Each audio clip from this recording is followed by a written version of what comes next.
I'd like to say good morning to everyone. And at this time, we're going to get started, and we're going to go through the procedures. Welcome to the board retreat here at the West Country Costa Unified School District. And we're going to have the Pledge of Allegiance, and then we'll do the land acknowledgement.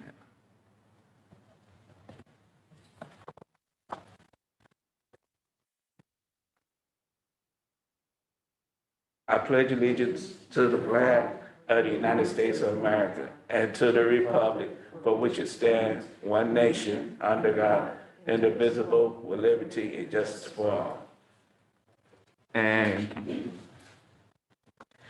Absolutely. Good morning. We recognize that we're presently on the lands of the Chochenyo, Muwekma, Karkin, Ohlone peoples and acknowledge them as the first inhabitants of the land we currently occupy. all right, thank you. And now we're going to go to the roll call and Gender review and adoption. gender review and adoption. Any changes to the gender review adoption? Sorry, I think we have to do a roll call first. Okay. We do the roll call, and then we'll go to the gender review adoption. President Christian, Present. Trustee Clerk Gonzalez-Hoy, Present. Trustee Reckler, Good morning, present. Trustee Smith-Folds. Good morning, everyone. Can you hear me? Loud and clear. Good morning, present. Trustee Phillips. Trustee Phillips is absent. All other members are present and accounted for. Thank you. All right, thank you, Dr. Hurst. And now we will, the gender review and adoption.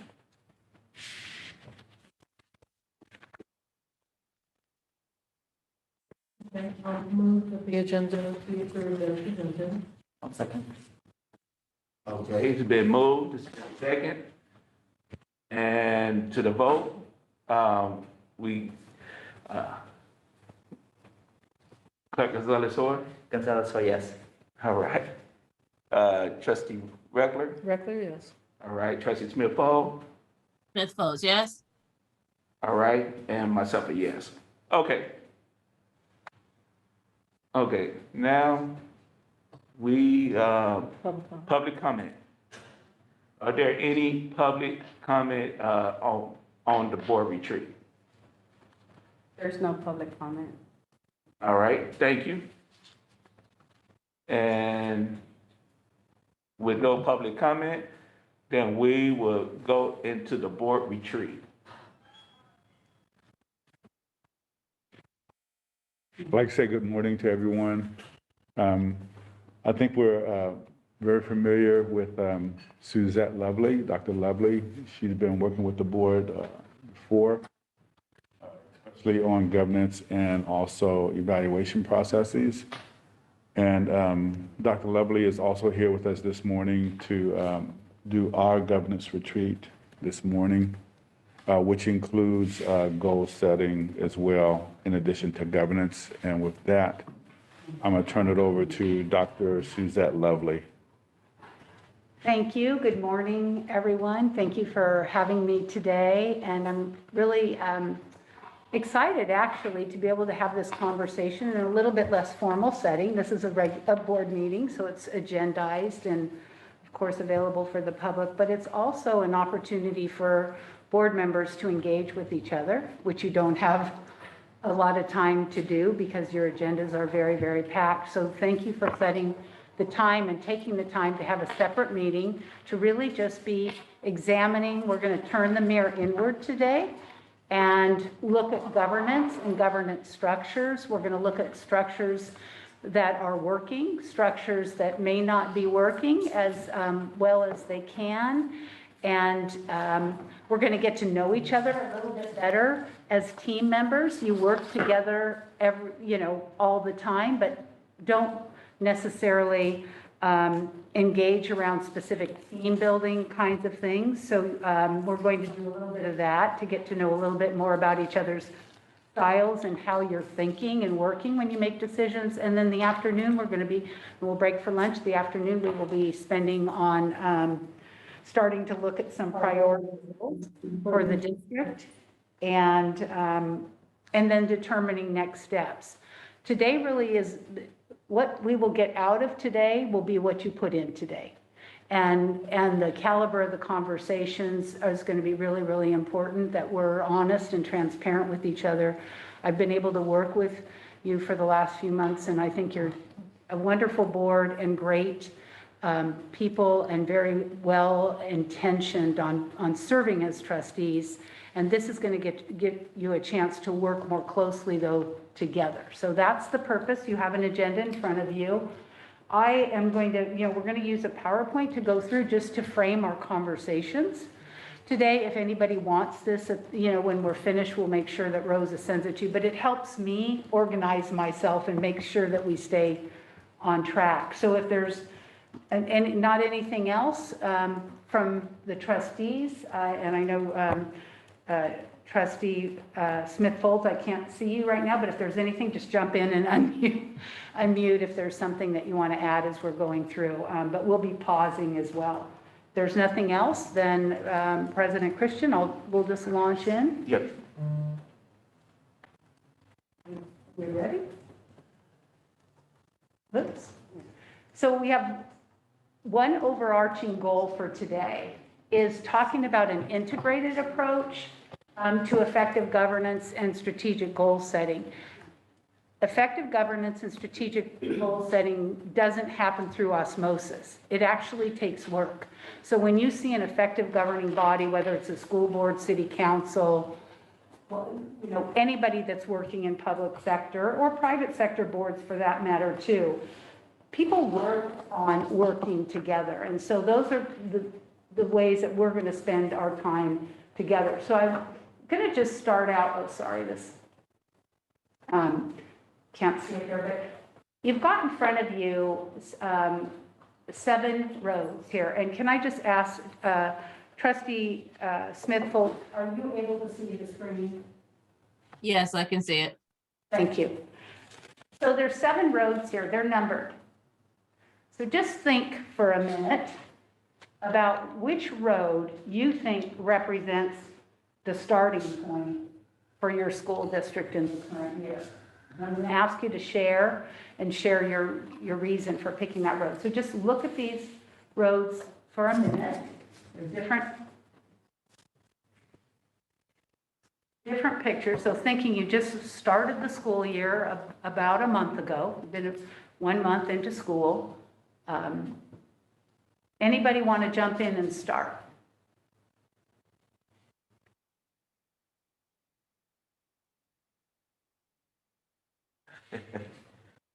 I can jump in if. Okay, Dr. Hertz, thank you for being brave. Yes, so I picked number 5, the one depicting the potholes.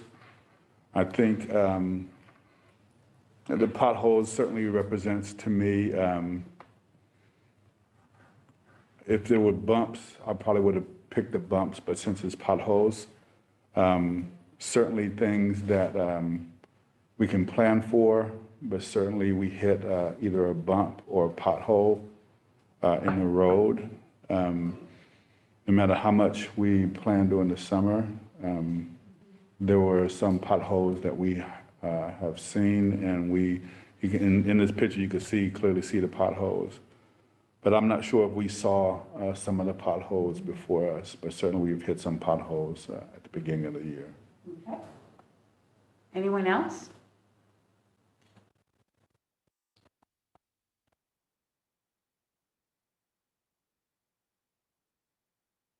I'll say number 2. And President Christian, why number 2? Which direction, that's dealing with what direction you're going in, right? And I think the clarity aspect is where we're not going in a good direction, straight, trying to, we're marching together, marching in order, I would say. Okay.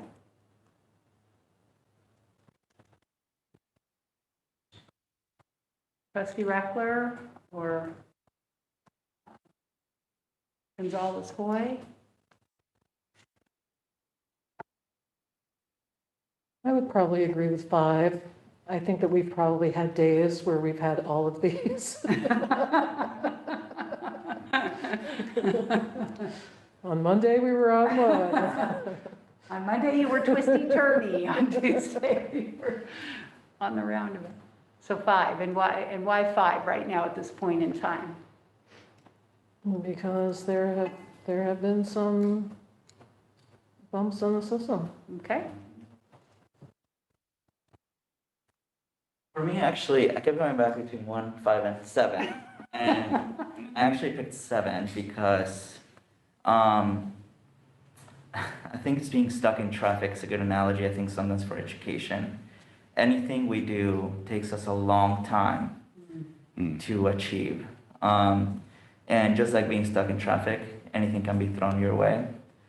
Kind of to what both of your points about potholes, right? You never know when there's an accident or when someone's going to cut you off or what, right? And I think that we experience that on a weekly basis.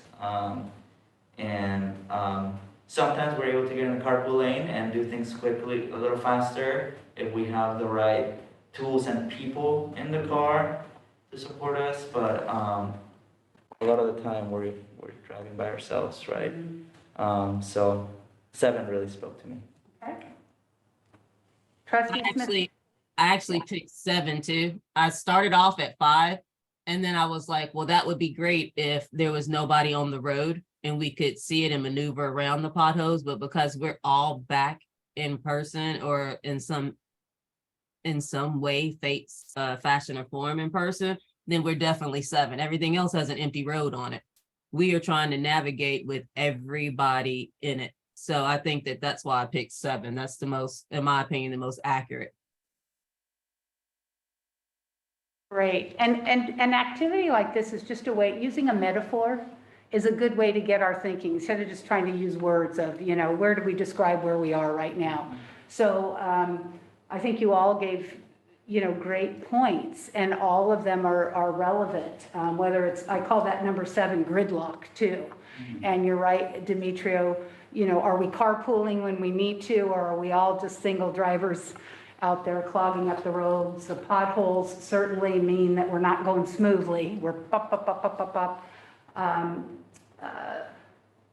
03, the roundabout, we're sometimes just going in a circle. When you've been on a roundabout and you miss your avenue to turn off on, you just go in a circle. So nobody said number 6, straight, sunshine ahead, clear lane.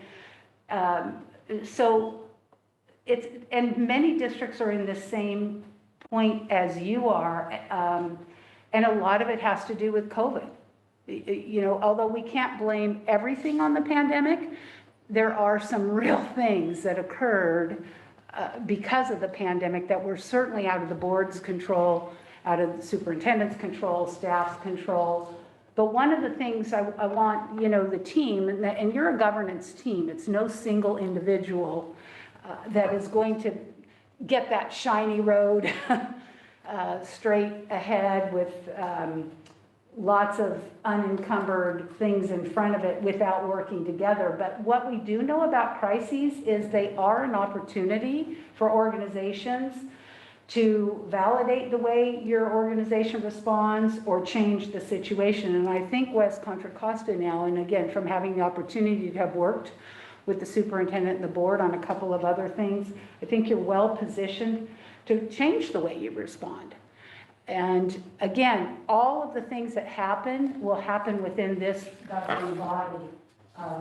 And so what we are going to try to work through today are some of those ways and those actions that we can go from crisis to opportunity. So again, I'd like us to do some reflection as well. I think you all have worked together as a board for a while, but I don't know how well you know each other. And that's what I've come to learn about you, that you're colleagues, you come to board meetings, but there's not a lot of time to actually interact and find out more about, what's driving you to serve as a board member? Why did you want to run in the first place? So we're going to start with this reflection question first. And again, it's important for the whole group to hear because this is your why. This is why you're actually here, sitting around this table together in this room. So we're going to answer two questions. The first one, I want to hear from all of you. What inspired you to run for the board, or in your case, Dr. Hertz, to become the superintendent, and to become the superintendent here, not just become a superintendent, but become the superintendent here. And then, what do you want your legacy to be?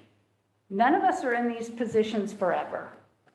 And we're in a public service field, so be thinking about that. And when I do these questions, I'm just going to make it popcorn round robin and see if there's any volunteer to go first, and then I will pick on you. I pick you if there's no volunteer. So is there anybody, and Trustee Smith, Folds, I see you up there too. If you want to go first, we're happy to have you start. With question one, what inspired you to run for the board? Because serving is my oxygen, and this was just the next level of service. I've been a teacher, a parent volunteer, a community advocate, so this was my next level of service.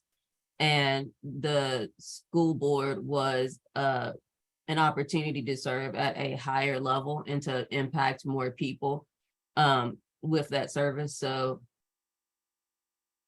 I guess that's the reason why, is because it's service and I'm here to serve.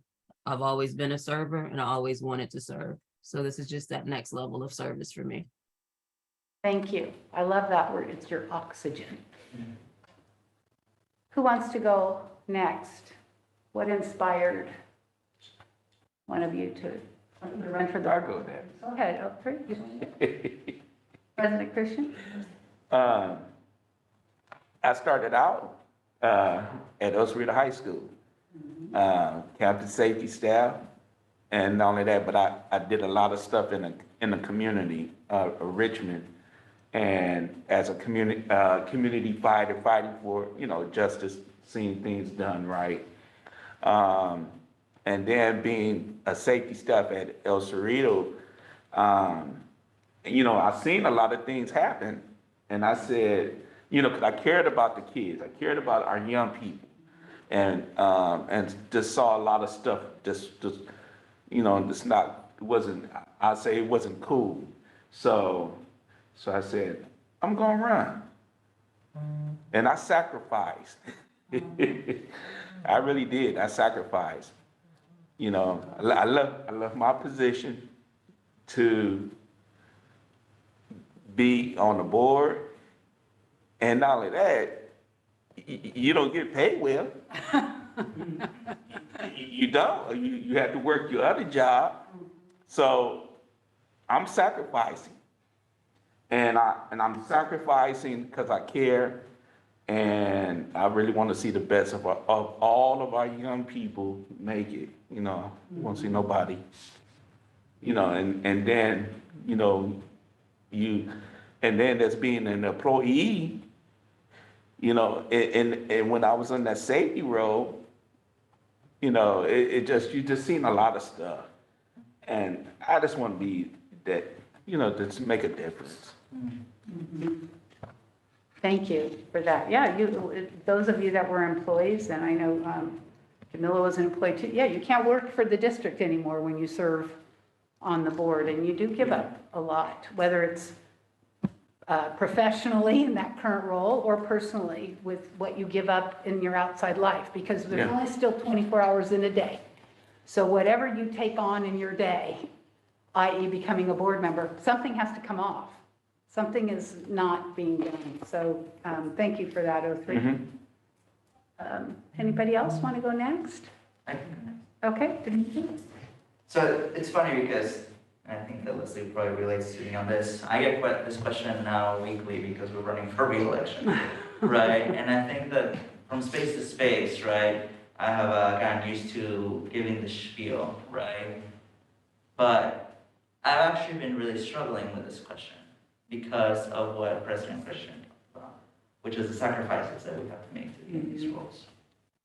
And I think that each one of us has made different sacrifices, big ones, and as we run for even bigger ones, right? And I have to continuously root myself in the reason why I truly am here, because it's not easy for any of us to actually do it. And lately I've been thinking a lot about when I moved to this country, I never felt like I fit anywhere. I didn't feel like I fit in San Diego. Most people didn't look like me. I was really, truly not accepted for a long time because of my race and my language. And it took me, 15 years to get to Richmond, where I finally started to feel like I actually belonged somewhere, which I hadn't felt in a long time. And through teaching, I found this community, I found this love for the work, and it truly gave me a purpose. And I think that just like, I think President Christian, as I learn more about the system, I learn more about the challenges, the more of us inspired to join the work to change it in many different ways. And honestly, my journey, I think, has taken me here. And I truly just do this work because I want to leave our system in a better place, because I truly do love our schools, and I think our schools are such a huge avenue to changing a community and making a community grow and be better.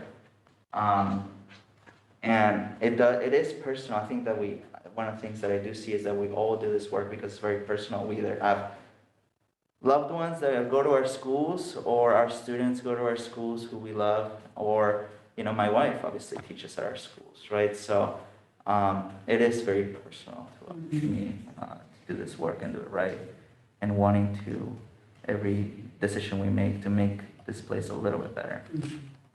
So that's why I'm doing it. Interesting that you're having to answer this question, or maybe you as well, Trustee Beckler. Has that question been asked of you more recently? Why are what inspired you? What inspired you to continue to run for the board? What comes to mind for you? So for me, it's two things. One is that, I was a volunteer in this district for more than a decade before running. I think it was like 14 years or 13 or 14 years, doing very deep work in the district around policy, grant writing,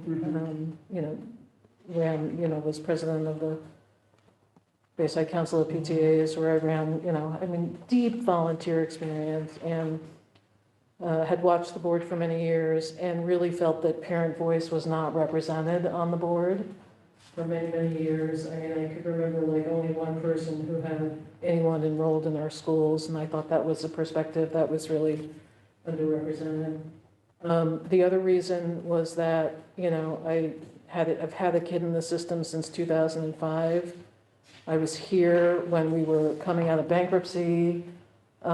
We had a state trustee, and I understood how to move levers around finance with all the parcel tax and bond committee work, and working with Sacramento to pass Prop 30, and like I knew how to raise money for the district, and that was important to me because when I grew up, I didn't have a lot, and the public school was really all I had. And I grew up in New York, where they're very well funded, and just seeing the difference between California and New York was very striking to me. And so I knew that I could do something more, and I did. So it was, public school was really an avenue. It was a potent avenue for me because that was pretty much it for us. So. Yeah, you're right. Very different from New York. Oh, yeah. Funding, yeah. And I know what that looks like. I know what that looks like and feels like. And this was just a very average place. This was not a wealthy community. This was not, this was mostly first generation people, so your funding level really has a huge difference in what you can offer kids. So that was really the main inspiration. And then after that, I do have a business background. I understand how to run large companies, run sales portfolio. Like I have a business background that I feel is helpful here. And so that was another thing that was inspiration. Great. Thank you for sharing that. How about you, Dr. Hertz? What inspired you to apply for the superintendency and become the superintendent here in West Contra, Costa, USD? Well, I'll say, just kind of backing up a little bit, I think it's based partly on my experiences growing up. I'm older than all of the board and graduated from a school in the South during the time, you know, where it was just different. And I remember my educational experience, and then I remember wanting to be involved in education and teaching. And I remember working in Poway, which is an affluent community that had a lot of resources, but then going to San Diego, south of the 8, where it was schools like Kennedy. And I just remember, you know, going from Poway to there, and I thought about my experience in the South. And I just knew that it was inequitable for kids. And for me, I think at that time is when I really began my leadership journey in education. And it's always been about kids, but it became really about the system, how the system overall in education in America is failing our kids, especially in large urban communities. I had a lot of people in my life to my spirit, a lot of mentors, my dad and other people. So my leadership journey from San Diego has been very deliberate on impact. But truthfully speaking, you know, this journey about being a superintendent and impacting communities and lives is really purpose-driven. I don't talk about it a lot, but Crystal and I are big people of faith, and not a lot of people understand that. So I don't go into detail with a lot of people because they don't understand. But Crystal and I, we're the type of people that we sought out to give ourselves to a community. Like we understand that our lives are not our own, that is to give back to people and to make their lives, working together to make their lives better. So honestly, truthfully, we prayed for this opportunity, and we were very deliberate in our requests and asks. And we looked at this district and sought out this opportunity intentionally and deliberately. And for me, it's really about impacting kids' lives. And I would say it goes back to my experience as an adolescent, my negative experience as an adolescent, and then that San Diego experience as well. Do you hear any common threads here? In people sharing their inspiration? What are some of the common threads? This is a conversation meeting, so we got, you know, I'm not the one that's I'm gonna do all the question asking. Anybody here, I mean, just in listening to the 5 of you, what threads? I would say we all been called to serve. We all been called. I mean, you know, so everybody calling is have a purpose. Yep. And Service. Purpose driven. I even heard that word, purpose. yeah. Any other common threads? I heard a couple other. That we've all seen or experienced challenges and how a system can either hurt ourselves, and then now we're seeing it in others, or how it could hurt, right? And whether that's through the lens of academics or mental health or financial, right? I think we will experience those challenges, which has led us probably to be advocates in this. Or acceptance. I heard acceptance, from your story, Demetria, like feeling like you got to fit in. That came, purpose for your kids. Jamila, you talked about service a lot. Anything else? Do you hear any common threads? You talked about service being your oxygen as you're listening to the other 4 colleagues of yours. I think opportunity. I think that people felt that this was an opportunity, and then just kind of fill in the blank, an opportunity for, and then they have their own personal reasons to fill in the blank. But I think everybody sees the board, serving on the board, as an opportunity. And what they feel that opportunity is, I think is personal, and it may be social, it may be something private, or it may be something that they're willing to share, but I think it's an opportunity.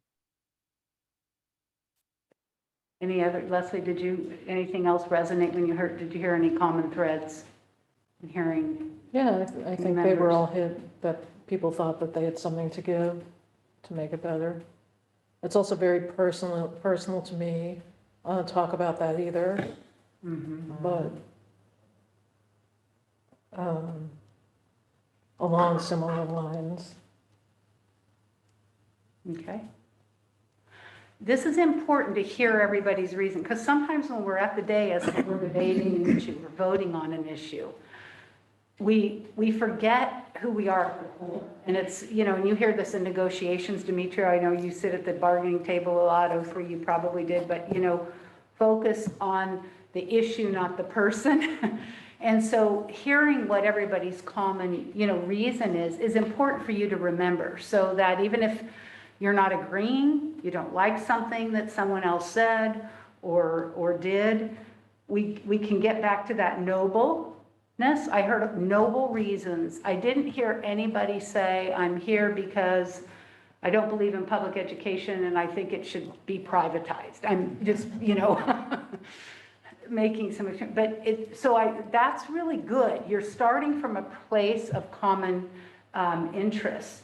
So with that, just let's whip around. What do you want your legacy to be then? When you leave here, what footprint do you want to leave on the organization? Anybody want to start, Demetria? I think that when I started this work, even just 2 years ago, which was like 10, I think that I had this idea of like, I want to leave this place with a 30% growth in academics, and and honestly, I think that my view has just evolved to just wanting to leave this place better than it was 2 years ago, right, or 6 years ago, whatever where we are. Like, it sounds simple, right? Of course, there's a lot more behind that, but I truly just want that for our kids. Like, I would love for us to be able to leave this place one day where no kid felt like the system hurt them instead of helping them, if that makes sense. Like, I truly believe education saved my life and changed my life from a really bad path. And I don't feel like currently that is the case for every kid in West Contra Costa, right? And it might never be, because we have 26,000 kids, right? So it's hard to do that, but I think that if we can at least provide all the tools and things in place to avoid that, that's what I hope. Yeah. Interesting. Our perspective changes after we sit in the seat, doesn't it? I'm assuming it changed for all of you. Thought, I'm going to get in that job. And so thank you for sharing that. Legacies. Anybody else's legacy? And then also, Guthrie? yeah, I want to leave, a legacy, where you want to see the district innovated, Okay. where it's evolving. I mean, it's, things are, the kids are getting everything they need in order to be, a strong, productive citizen when they graduate from school. And making sure that our elementary schools are taken care of, making sure our elementary schools have all the resources, because that's the foundation, that's the crux of everything, and then everything flows from there. So I want to leave a positive positive things. Yeah, Better than where you found it. I think that's what you Yeah. were saying. Do no harm, right? How about you, Leslie? What legacy do you want to leave? So I have my own vision statement. Oh, do you have a vision board like at your house or do you? No. No. I don't want to pry and get this. Maybe we need to go to Leslie's and see her vision board. It might be a 2-foot stack of reading material then. But I do have a vision statement, which is, I want this to be a destination district to work, lead, teach, and learn. And so I always keep that in my thoughts. And how can I further the path to being, a destination district to work, lead, teach, and learn? So to move us further on that trajectory.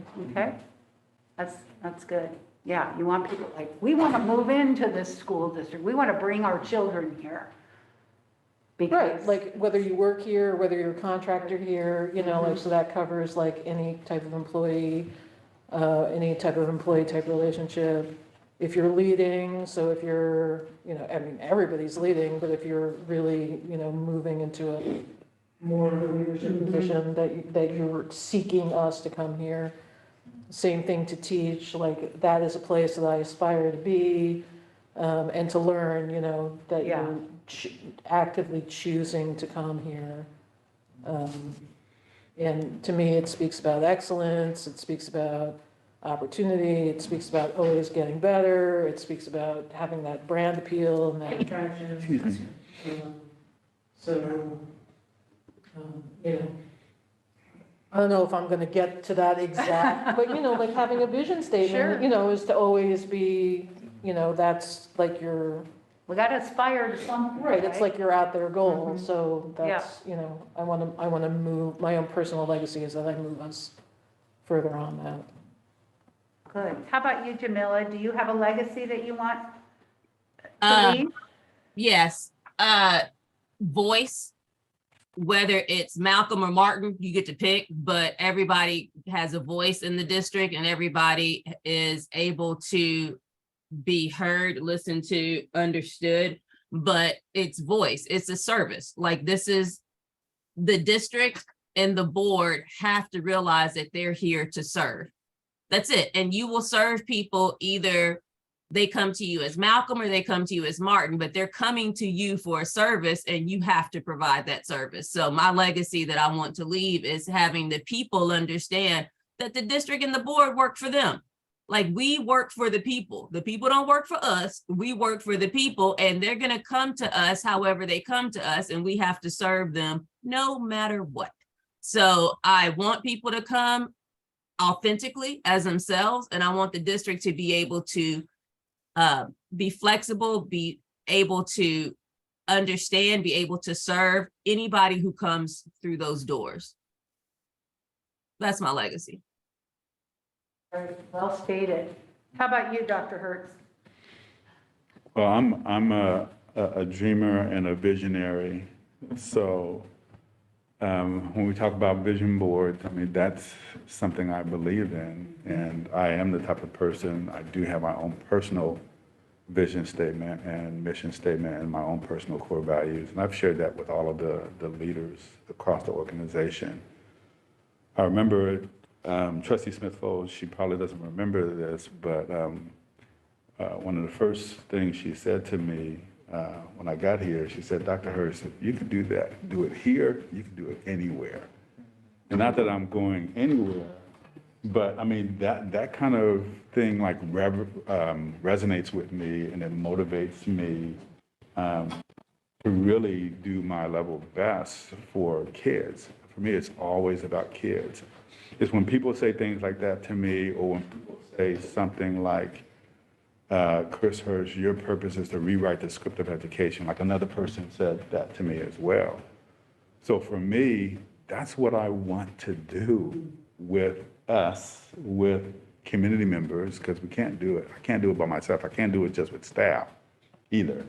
It's going to take all people to really do this. I mean, I'm that guy that actually believes like envision and dreaming. And when you say that, Trustee Smith folds, if you could do it here, you could do it anywhere, or when people say rewrite the script, I'm trying to figure out, reading the best research, trying to bring in the best people, put them in the right spots, how we work together, get over these potholes or whatever, and we are really changing outcomes significantly for our kids. For me, it's about the kids.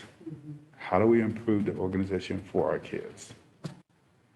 And that's what gets tough in this job, because the adult issues, we work with children, and yet sometimes we get mired in the adult issues.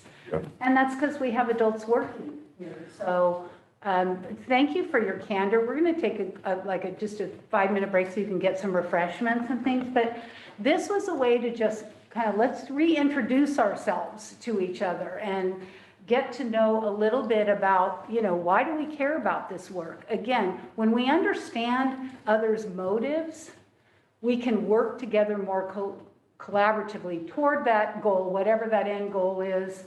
Jamila's goal, make sure every student has voice. Leslie's goal of leaving it a better place, a destination district. All three's goals, serving students and service. Demetrio, your goal as well, making sure we focus on students, and Dr. Hertz, that bigger legacy. What I really appreciate hearing from this, and thank you for being candid and talking to each other, because you got to know this about each other. So when you're all here for the right reasons, there are some school boards out there, maybe in neighboring communities, where you have board members and superintendents. Their legacy isn't what you all just shared in here that they want to leave, nor is the reason why they've been inspired to run.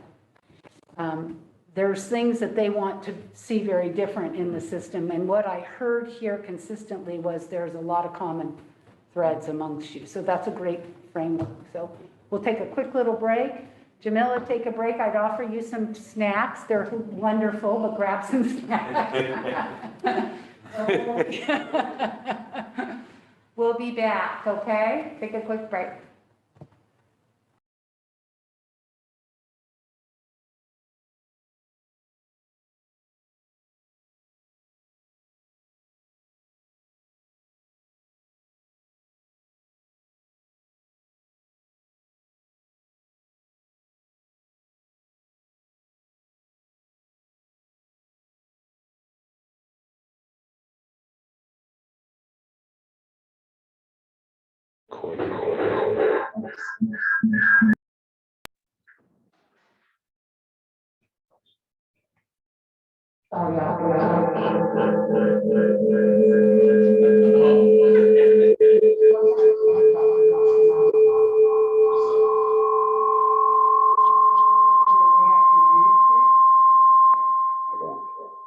Hit that. I'm trying to mute yours. I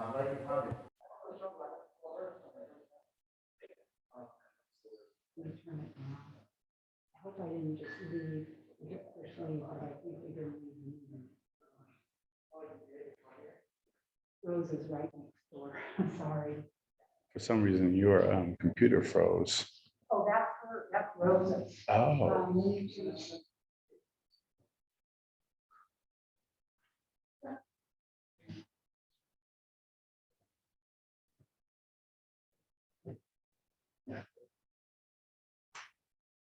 Your computer froze. It's doing something weird. I was trying to But it is. stop recording. Yeah, maybe it's those. I haven't been kicked out of the building and I haven't even been here. No, it was the consultant who did it, it wasn't us. You can do what you want. What is it, does that look like it is? I mean, Yeah, it must be, yeah. okay, so, okay. Oh, I hate doing this, but I'm gonna go ahead. And again, Dr. Hertz will take a picture after.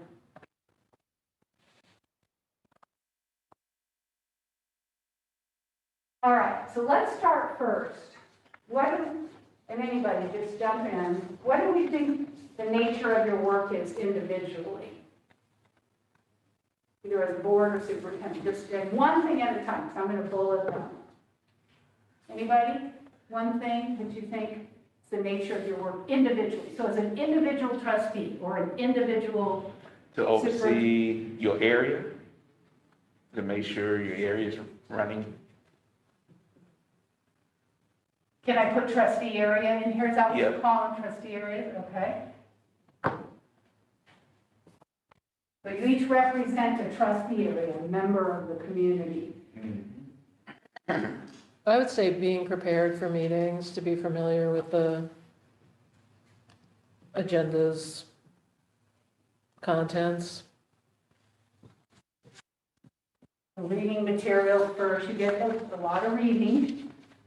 I would also say, and this is not directed at anybody in any way whatsoever, I would say being on time.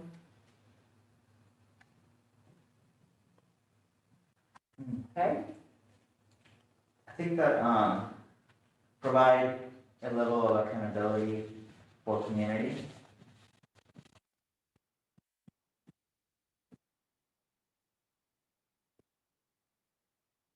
To the community or for the community? For the community. Okay. And with that, I would add another piece, which is providing support to staff through this one.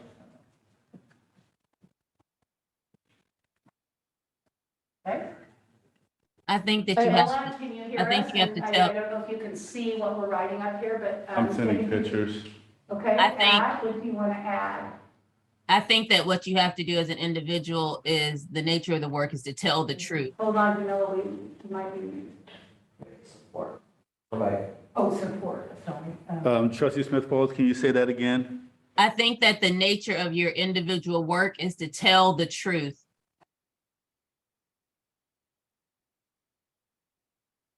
Were you able to hear me? Yeah? Yes. You got it.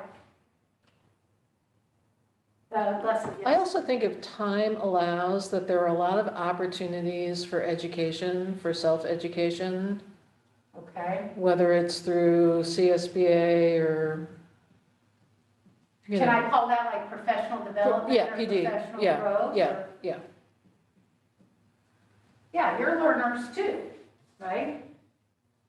I mean, and you said it, one of you two said it, I didn't, when I got on the board, I thought I knew stuff, and then I learned. I didn't know everything that I thought I knew. Anything else individually, and Dr. Still Hurst? learning. Yeah, I think a big one is listening to community. I think a huge part of our job is to listen to. yep, It kind of goes with what President Christian said at the beginning, but I think it's more than obviously just your area, but listen Right. to any stakeholder. yeah. While you're elected by trustee area, when you're up there voting, even if it's not the high school in your area, you are representing and voting as a governing body. So that's a really important one, even if it's not your area. Yeah, Leslie? Related to this, but not exactly the same. I mean, I think it is important to come out as often as you can, but also there is some degree of figureheading, you know, like to show up at events and So to be present. Be present, represent the district, okay? Again, even if it's not your community, but like a big chamber of commerce, you represent several communities within your school district, and that is important. Because most people don't know that you're elected by, you know, most of John Q. or Susie Q. Public would think, you represent the district. That's important. I've seen a lot of districts become balkanized as we've gone more to steadier, like, I'm only voting for this because this high school is in my area. And I don't care about your high school, you know, over there. And I don't think that's the case here at all, but I've seen that happen in districts, and that can become really harmful to kids, really. Dr. Hertz, do you want to add anything of where you see as the nature of your work individually? And again, your role is different than the board. Yeah, so I was just gonna add, listen for understanding to the board and clarifying as well, and especially as it relates to goals, organizational goals and superintendent goals.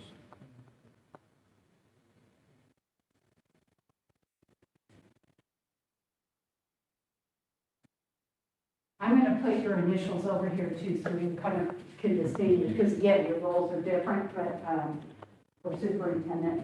But then also I would add clear expectations to all of the districts. So leaders, teachers, employees, support staff. I'll just put employees here, so that would be everybody, teachers, administrators. All right? Anything else individually, Jamila, if there's something else you think of, just jump in. I would say Oh, also, Dr. as far as clear expectations, I think there's a component of, like right now, we're talking about the 5 dysfunctions of a team. So one of the pieces, the core pieces, is effective accountability. So what does that really look like? Okay. So as we get clarity around the goals, as we're setting clear expectations, there has to be effective accountability in place to ensure that we're actually moving toward the goals. And when we talk about our goal setting this afternoon, that's one of the components. Do you just do the hammer? Is that accountability? Is there shared accountability? Do we have this cadence of accountability? So that's important. Thank you, Dr. Hertz, for adding that. Can I add one last one? Yeah, go ahead. I think that we have to lead by example.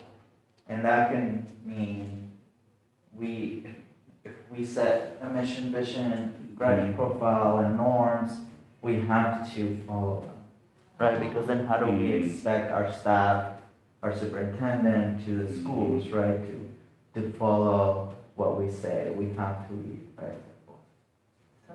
So important. Yeah, you can have this lofty vision and mission statement, but if your actions are over here and your mission and vision are over here and there's a disconnect, everybody sees that. I think there needs to be a level of experience and exposure. And can you clarify that? You have to have some experience about what's happening on the ground. And if you don't have that experience, you need to have the exposure. You need to be exposed what's happening at our schools, at our school sites, in the district office. Experience and exposure is necessary to making good decisions as individual leaders and collective policymakers.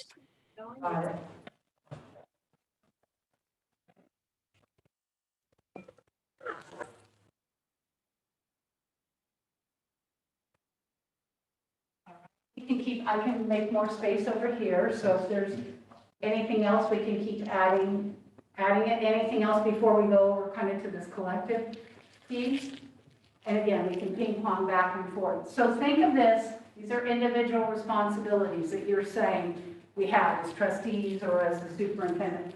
What collective responsibilities do we have? What's the nature of our work when we look at collectively? And again, when I say collectively, I'm talking a 6-member governance team. So I'm talking superintendent and board together. Set direction. Okay. Right out of the CSBA handbook. Create policy.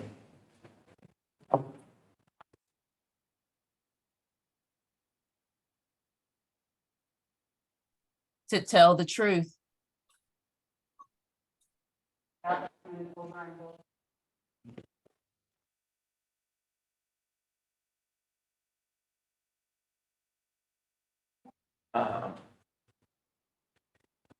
You gotta have cohesiveness in this.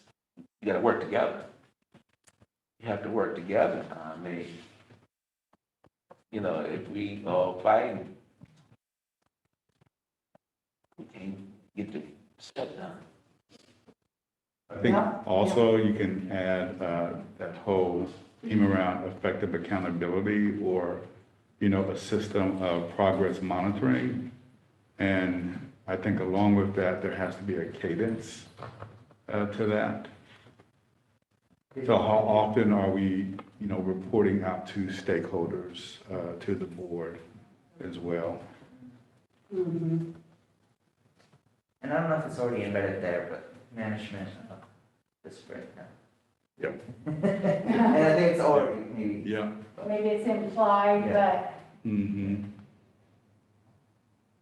And could I expand that and say superintendent and each other?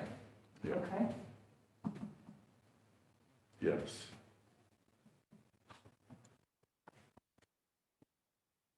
And that has to be done regularly, because every year you might have different, or every 2 years. CSBA has a great governance evaluation. If I come back, I would see us doing that, the next, like self-reflection.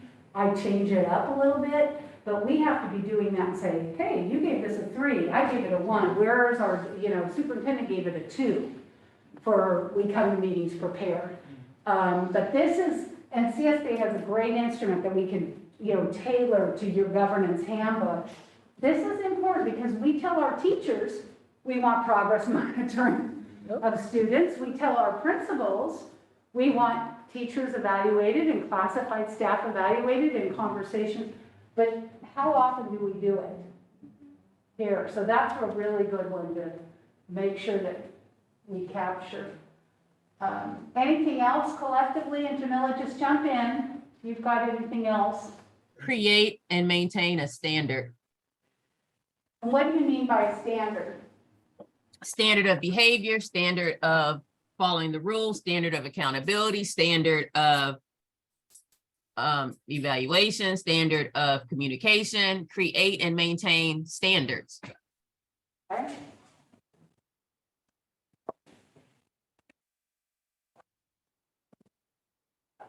Accountability, communication, and that's what's around that circle.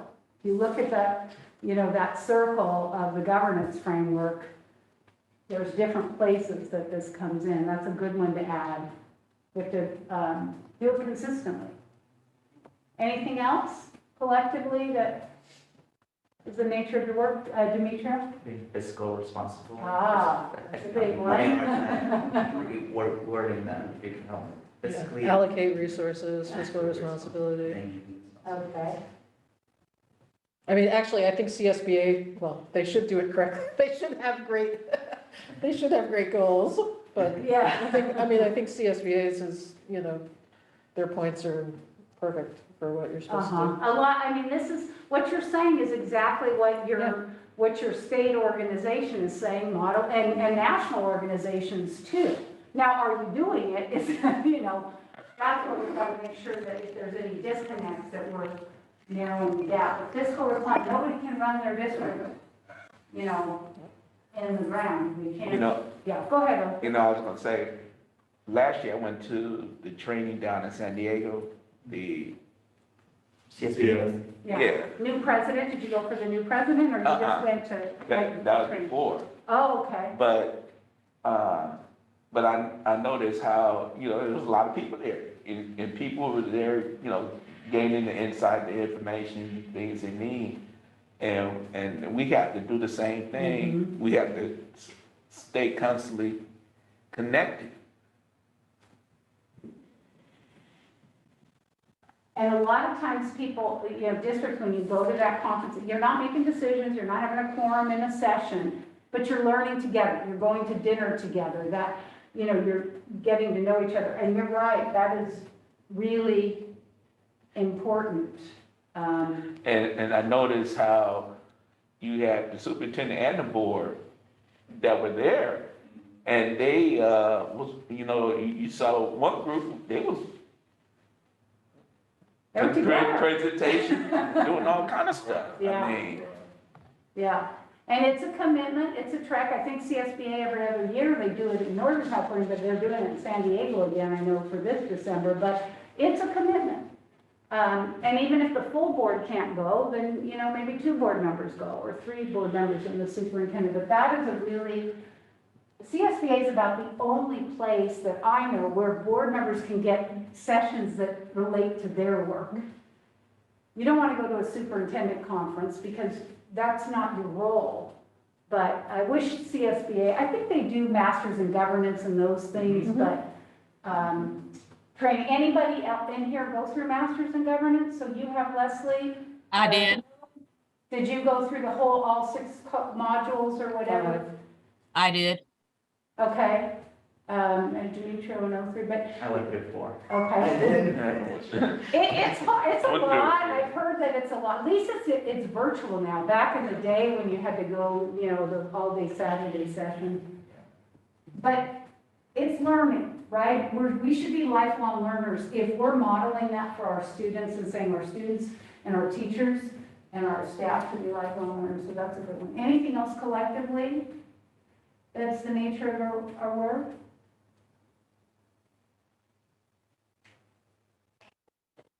If we think of something, we'll just comment, you know, as we're having other conversations, so Dr. Hertz will leave this up, and we can add to it. But this is important for us to recognize and try to recognize together. You know, what are we supposed to be doing individually? What are we supposed to be doing collectively? And we can develop our agreements off of that. Here are some themes, and I heard some of this come up. Somebody mentioned the dysfunctions of a team. These are the universal themes of effective governance. If your board is doing these 5 things and doing these 5 things consistently, the likelihood that you are governing effectively is very good. Number 1 is making a commitment. You're doing that today. You are all taking time from your other jobs and life to be here today to make a commitment to good government. Good governance doesn't happen by osmosis.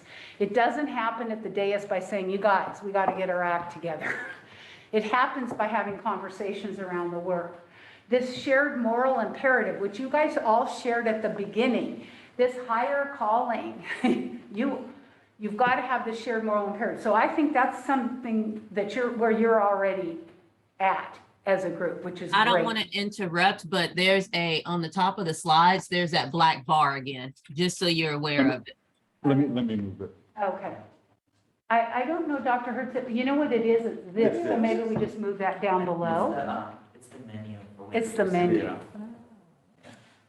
Thank you, Jamila. You're welcome. Oh, now there's still a little thing up there, but it's that. What is that? Did that move? We don't want to disconnect. There we go. Can you see that now, Jamila? No, it's at the bottom too. That's perfect. You can see it at the top. It's just a black bar at the bottom, but it's not covering any words right now. Okay, all right, great. I just threw it, dropped it down to the bottom. And it's, number 3 is, you know, the governing team, that's the superintendent and the board, maintaining this mindset. You know, governance is a mindset. It's a way of thinking. And so that's another sign. This unity of purpose, you hear that CSBA word. I know, Leslie, you've heard that a lot, that we're doing this for the same reason, and our goals and actions derive from it. And just 1 second. Maybe just keep it over there. Yeah, I think that's about. And then leading from the middle, you know, sometimes you're up here. I use the carpool analogy. I love using analogies and metaphors because they are more memorable. But we got to stay in the middle. If we're too much up here all the time, and you guys talked about, you got to be present and in your communities and know what's going on, then you're disconnected. But if you're, you know, just boots on the ground all the time, you're going to schools just all day long and just listening to people, you're probably not in the balcony enough either, because you may be just responding to that last person that came up to you as 03 you were driving out of the parking lot, like, we need to blah, blah. So then you're getting a lot of one-offs. So these are pretty universal. Oh, shoot, Dr. Hertz, I don't know if we can click now. Maybe that prevented us. Can you click on the slide itself? I'm trying on the slide. Let me see, does it swipe? No. I was able to use the arrow. Okay, here we go. We may need Swipe down. I'll swipe left. So as you evolve as a team, there are stages of team development that every team goes through. And you go through this even if your team has, has had the same people, but then a new person comes on board or a new function. So we're going to watch a little video here in a minute to show how these stages of team development work. But I love this quote: "School districts rise and fall based on the quality of teamwork that applies within its walls." You have been around schools long enough, all of you in this room, either working directly in them or being very, very involved. You know those school sites where the teachers are not a good solid team, or the principal isn't, well regarded as a team builder and builds capacity. They're not as successful as the schools or the buildings where this occurs. So Dr. Hertz, I have to click out of here, and I believe if I could do escape, let's watch a video. It's up, it's right here. Oh, Okay. I don't know how to do this touch, yeah. And then can we start it? Yes, sleepy. So it comes up if you In a perfect world, new team members would work effortlessly together from day one. They would get along, communicate well, and productively focus on the team's mission. Unfortunately, we live in the real world. And as we know, it takes time for teams to reach peak effectiveness. Psychologist Bruce Tuckman first identified 4 stages of team formation in the mid-60s. These are forming, storming, norming, and performing. They describe the process teams go through as people form bonds and learn to work together effectively. In the forming stage, most team members are positive and polite, but some of them might feel anxious. During this period, people make an effort to get to know each other. The next stage is storming. At this time, people push against boundaries. There's often conflict around personalities and different working styles as people become frustrated with one another's differences in approach. Some people might even question the team's goals and avoid taking on tasks. Some teams never make it past the storming stage.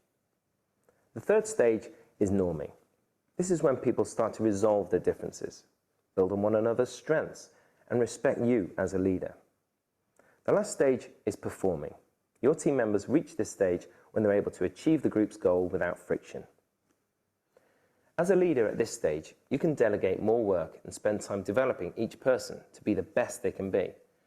Most teams go through each of these stages, and there's a lot you can do as a leader to speed the process up and help your people get to the performing stage faster. To learn more about guiding your team through each stage, see the article that accompanies this video.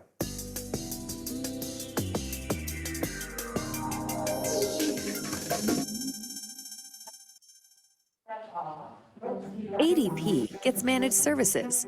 Thousands of organizations rely on.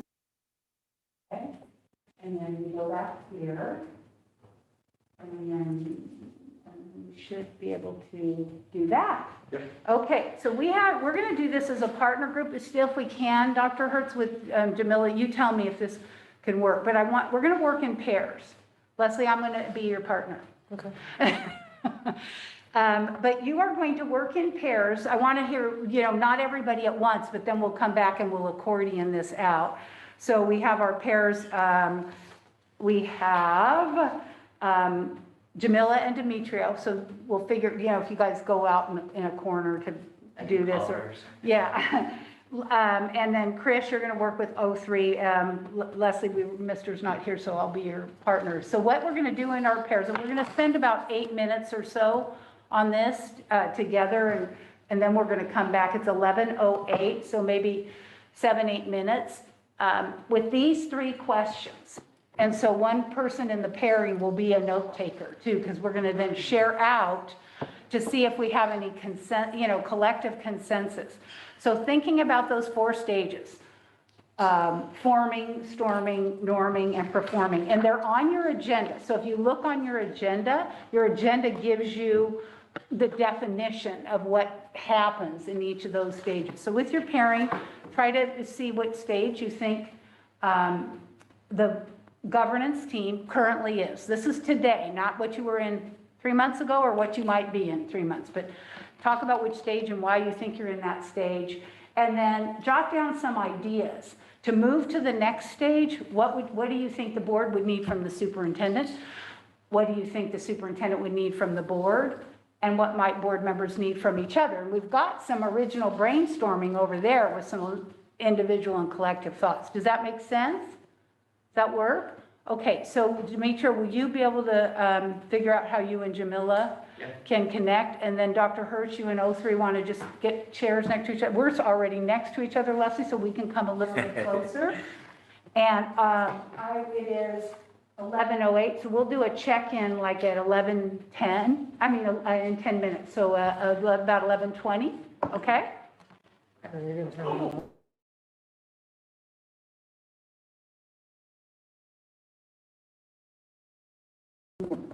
Trustee Smith Folds, Trustee Gonzalez Ford is going to call you. Okay. Okay.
I'm sorry, Dr. Okay, so for what does the board need from the Do superintendent? you want to start with what Oh, stage I'm of sorry. development do you Yes, feel sorry like about that the governance team is in? So we both agreed that we are in storming. Okay? And to be completely frank with you, we both agreed that we don't know if we can get out of it. Okay, So I just want to clear us up, all right. which kind of leads to the next stages. For the first one, we wrote what we need from the superintendent, staying consistent, and being able to speak his truth, no matter which board member he's speaking with, or if he's speaking with us as a board, as a full board. We also talked about dropping the worry. It's hard, obviously, but what we mean by that is the worry of what might happen if I say this, or and we're not saying that's what you've done, Dr. Hurst, but I think that we all obviously lead sometimes with that worry. So I think dropping that worry falls into all three of those categories. Okay, Please go ahead. Can you just clarify that more? Because Yeah. I would just say, because this portion is especially important to me, this is something I would want to even go back and share with my team. Can you expound on just that comment, dropping the word? Yeah. I think that just because we are all 5 different people, sometimes I worry that your staff or any staff will say something, oh, what's the word I'm looking for, trust me, something filtered, or because of the people who we are, we don't get the full, this is what we believe should happen because of the worry of what might turn out, and how we might respond to that. So it goes to speaking your truth, right? You lead with your values, and you are a very honest individual, but being able to just share what's on your mind in that instance, in that moment on what we're discussing, without feeling like someone's going to retaliate or someone's going to say something that might hurt staff, or and that's why it's tied, I think, to the next 2 points, because in order for you to do that, well, I believe, and I think Trustee Smith, please correct me if I'm wrong, we both said was that you have to be able to lead through the majority, because we tend to disagree at times as a group. But you ultimately have to lead through our directive, right? And you have to be able to lead through the majority, not by individual direction. And what else we think that you need is for us as a board to put away our egos and personal agendas. And we say this, and I say this not to say that anyone else does it, I'm including myself in this, that includes myself in dropping my ego and my personal agenda. Unilateral individual expectations. We have to drop our unilateral individual expectations to lead as a team. And then allow time and space of the superintendent, because we all lead with urgency, and we expect them to do one more thing when your plate is already pretty full, as it is. So what do board members need of each other? What we believe is tied to some of the things that we just talked about, following our collaborative goals. And it goes back to the allowing time and space, sticking to the directive we've given as a group. We wrote being present and prepared, which goes back to, I think, what Trustee Reckler said in the individual expectations. Being present and prepared, being understanding and empathetic, which can be hard, obviously, when we don't know what may be in the background. Follow our team and district goals. Don't create your own. Be consistent, and being willing to be uncomfortable, which is one of the things I struggle with. Trustee Smith Folds, anything I missed? No, I think that you got everything. I think when it comes to dropping the worry, it crosses A, B, and C. I think that individual board members are worried about if they're gonna get elected. Individual board members are worried about what the community say. Individual board members will worry about X, Y, and Z. I think that district staff worries about a list of things. I think the superintendent worries. I think that we have to drop the worry and move just to the work with the understanding that the intentionality will rise to the top, right? If we are intentional about serving children, intentional about doing the work, intentional about being community-based, then that will arise to the top. So I think about when we talk about what do board members need from each other, we have to be self-evaluative. We have to evaluate where we are individually and then collectively. I think that we do a lot of surface talking, and I don't think that we do a lot of down to the work. I mean, if you look at the groups that we were placed in, just looking at the groups that we were placed in our most comfortable groups to do the work that we're talking about now. We were placed in our most comfortable groups. Trustee Gonzalez Hoy and I were together, Superintendent Hurst and Othry were together, and then Trustee Reckler and Suzette were together. That's the most comfortable group. If we really want to get down to digging out some of this stuff, then we have to choose uncomfortability all the time. Choose to put that pressure on not only on ourselves, but on each other to push the work. I think that that's huge. I think it sets a standard. I think it lets us know that you can have hard conversations soft ways. I think that we have to be better at pushing each other, because I think that we think that we're criticizing. You don't have to always be criticizing. You can be correcting. I think that correction means that you're doing it out of a sense of love for the other person. Criticizing is done out of a sense to hurt someone else. I never criticize my children, but I'm sure to correct them. I never criticize my partner, but I'm sure to correct. That's my expectation of everybody. You don't have to criticize me. You can correct me, because I think that it's done from a place of love. But I just don't think that we're doing the work. I think that we're surface speaking. I think that if we wanted to have real conversations, this is a space to do it, but it starts with real apologies. There's been a lot of hurt on this board to each other. There's been a lot of hurt to the superintendent. I mean, when you threaten somebody's job, how do you ever come back from that? Without an apology, point blank, period. When you do things to harm each other and you just keep moving instead of stopping and saying, I messed up, what can I do to repair the harm that I did to you? Then it makes no sense to me. We are just doing that. We're just storming through everything that we do. We're not going to move past it until we can be honest with each other. I'm complete.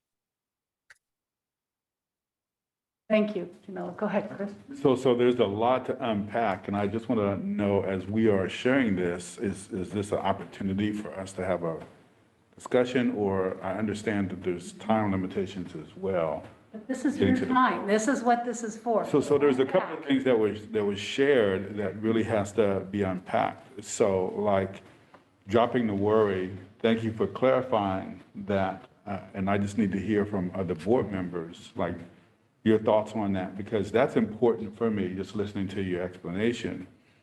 And I won't go into details, but there was a session that we had where I know my staff specifically have mentioned about worry and how they were presenting information to the board. And they had a recommendation that they wanted to present, but they kind of held back on that because of either community perception or board perception. So one of the conversations I had with them is you come with the real honest recommendation.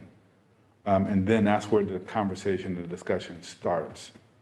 So I just need to hear, that's just one example. I think there's many other examples. I mean, I would appreciate it if I can get a little bit more guidance, because I know that there's been situations where I felt like I'm caught in the middle, certain situations, and I don't want to feel that way as a superintendent.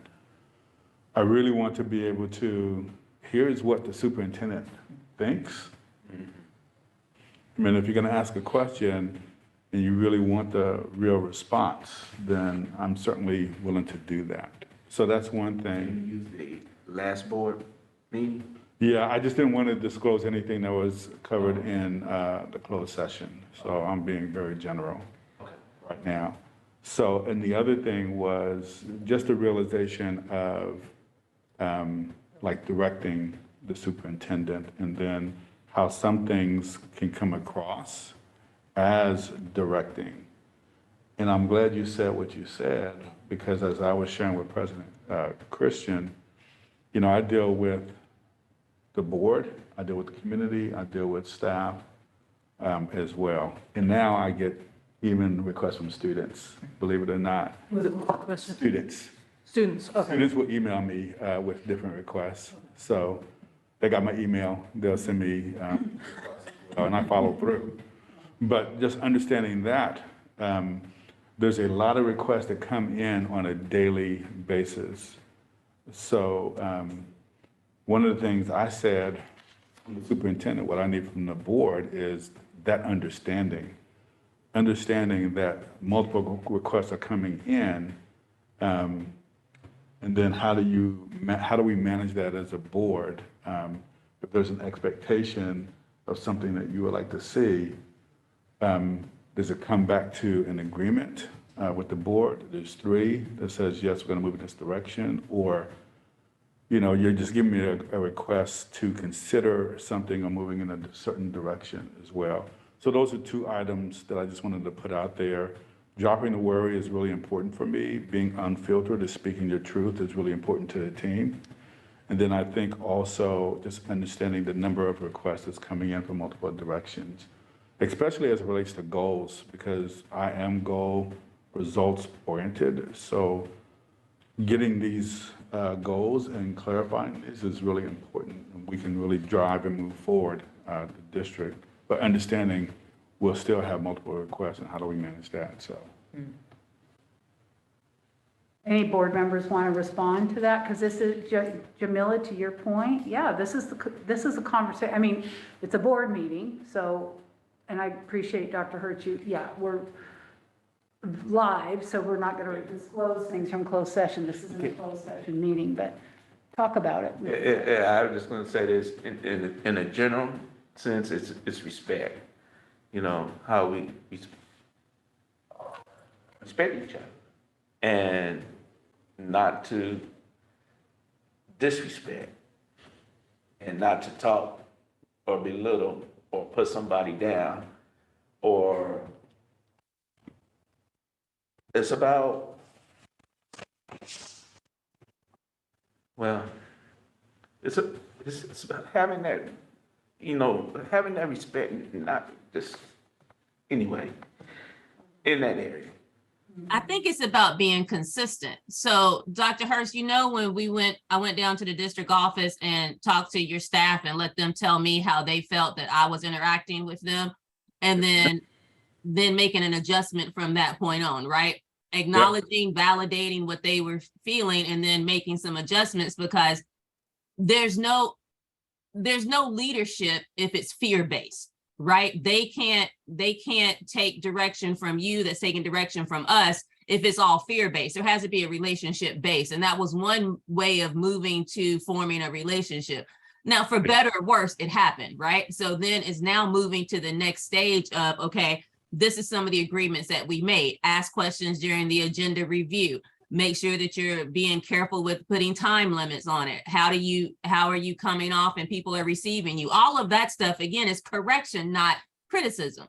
I think that has to be a norm that the board is starting to talk about. We don't even do board evaluations and debriefings.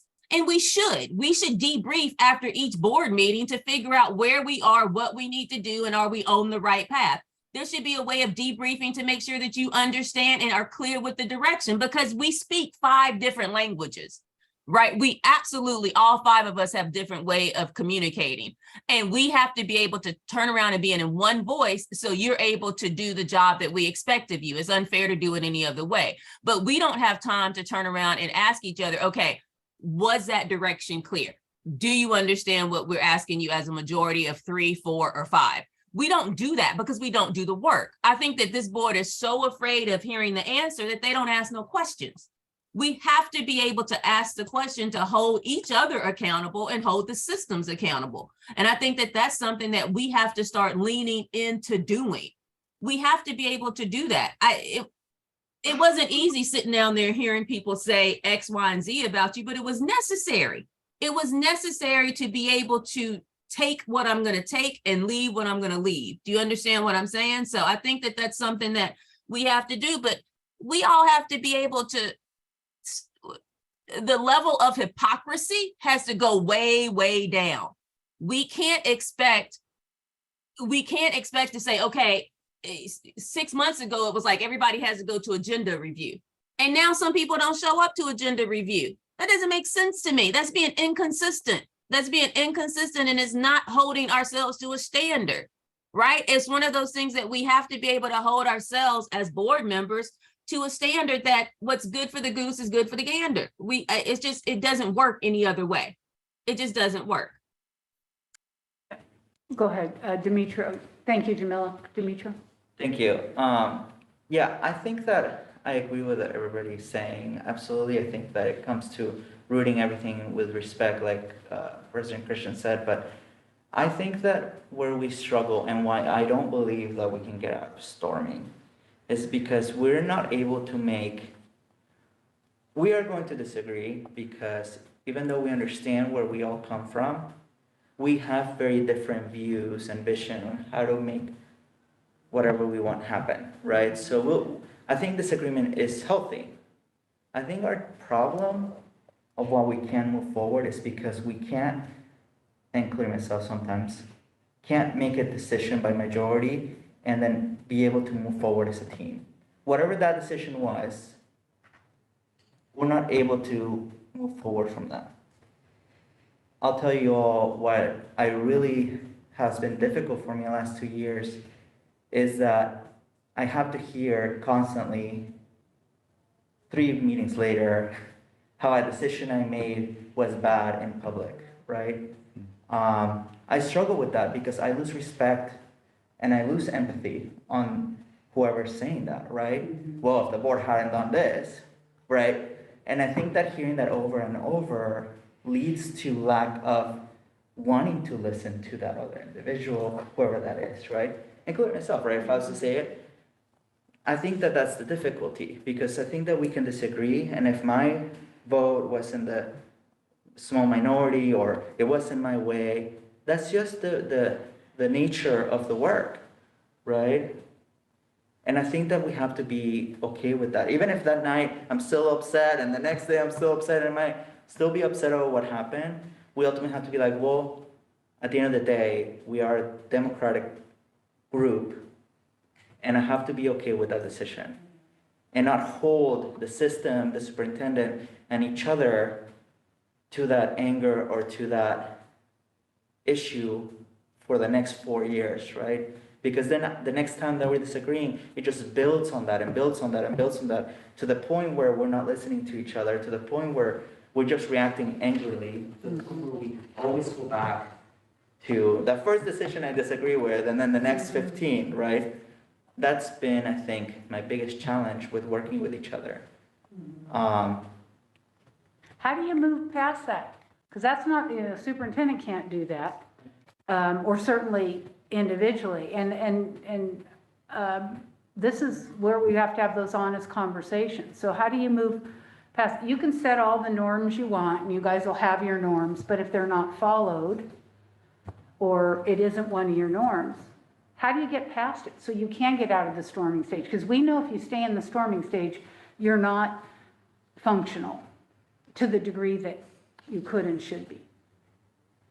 I'm throwing the question out for all of you in the room, Jamila too.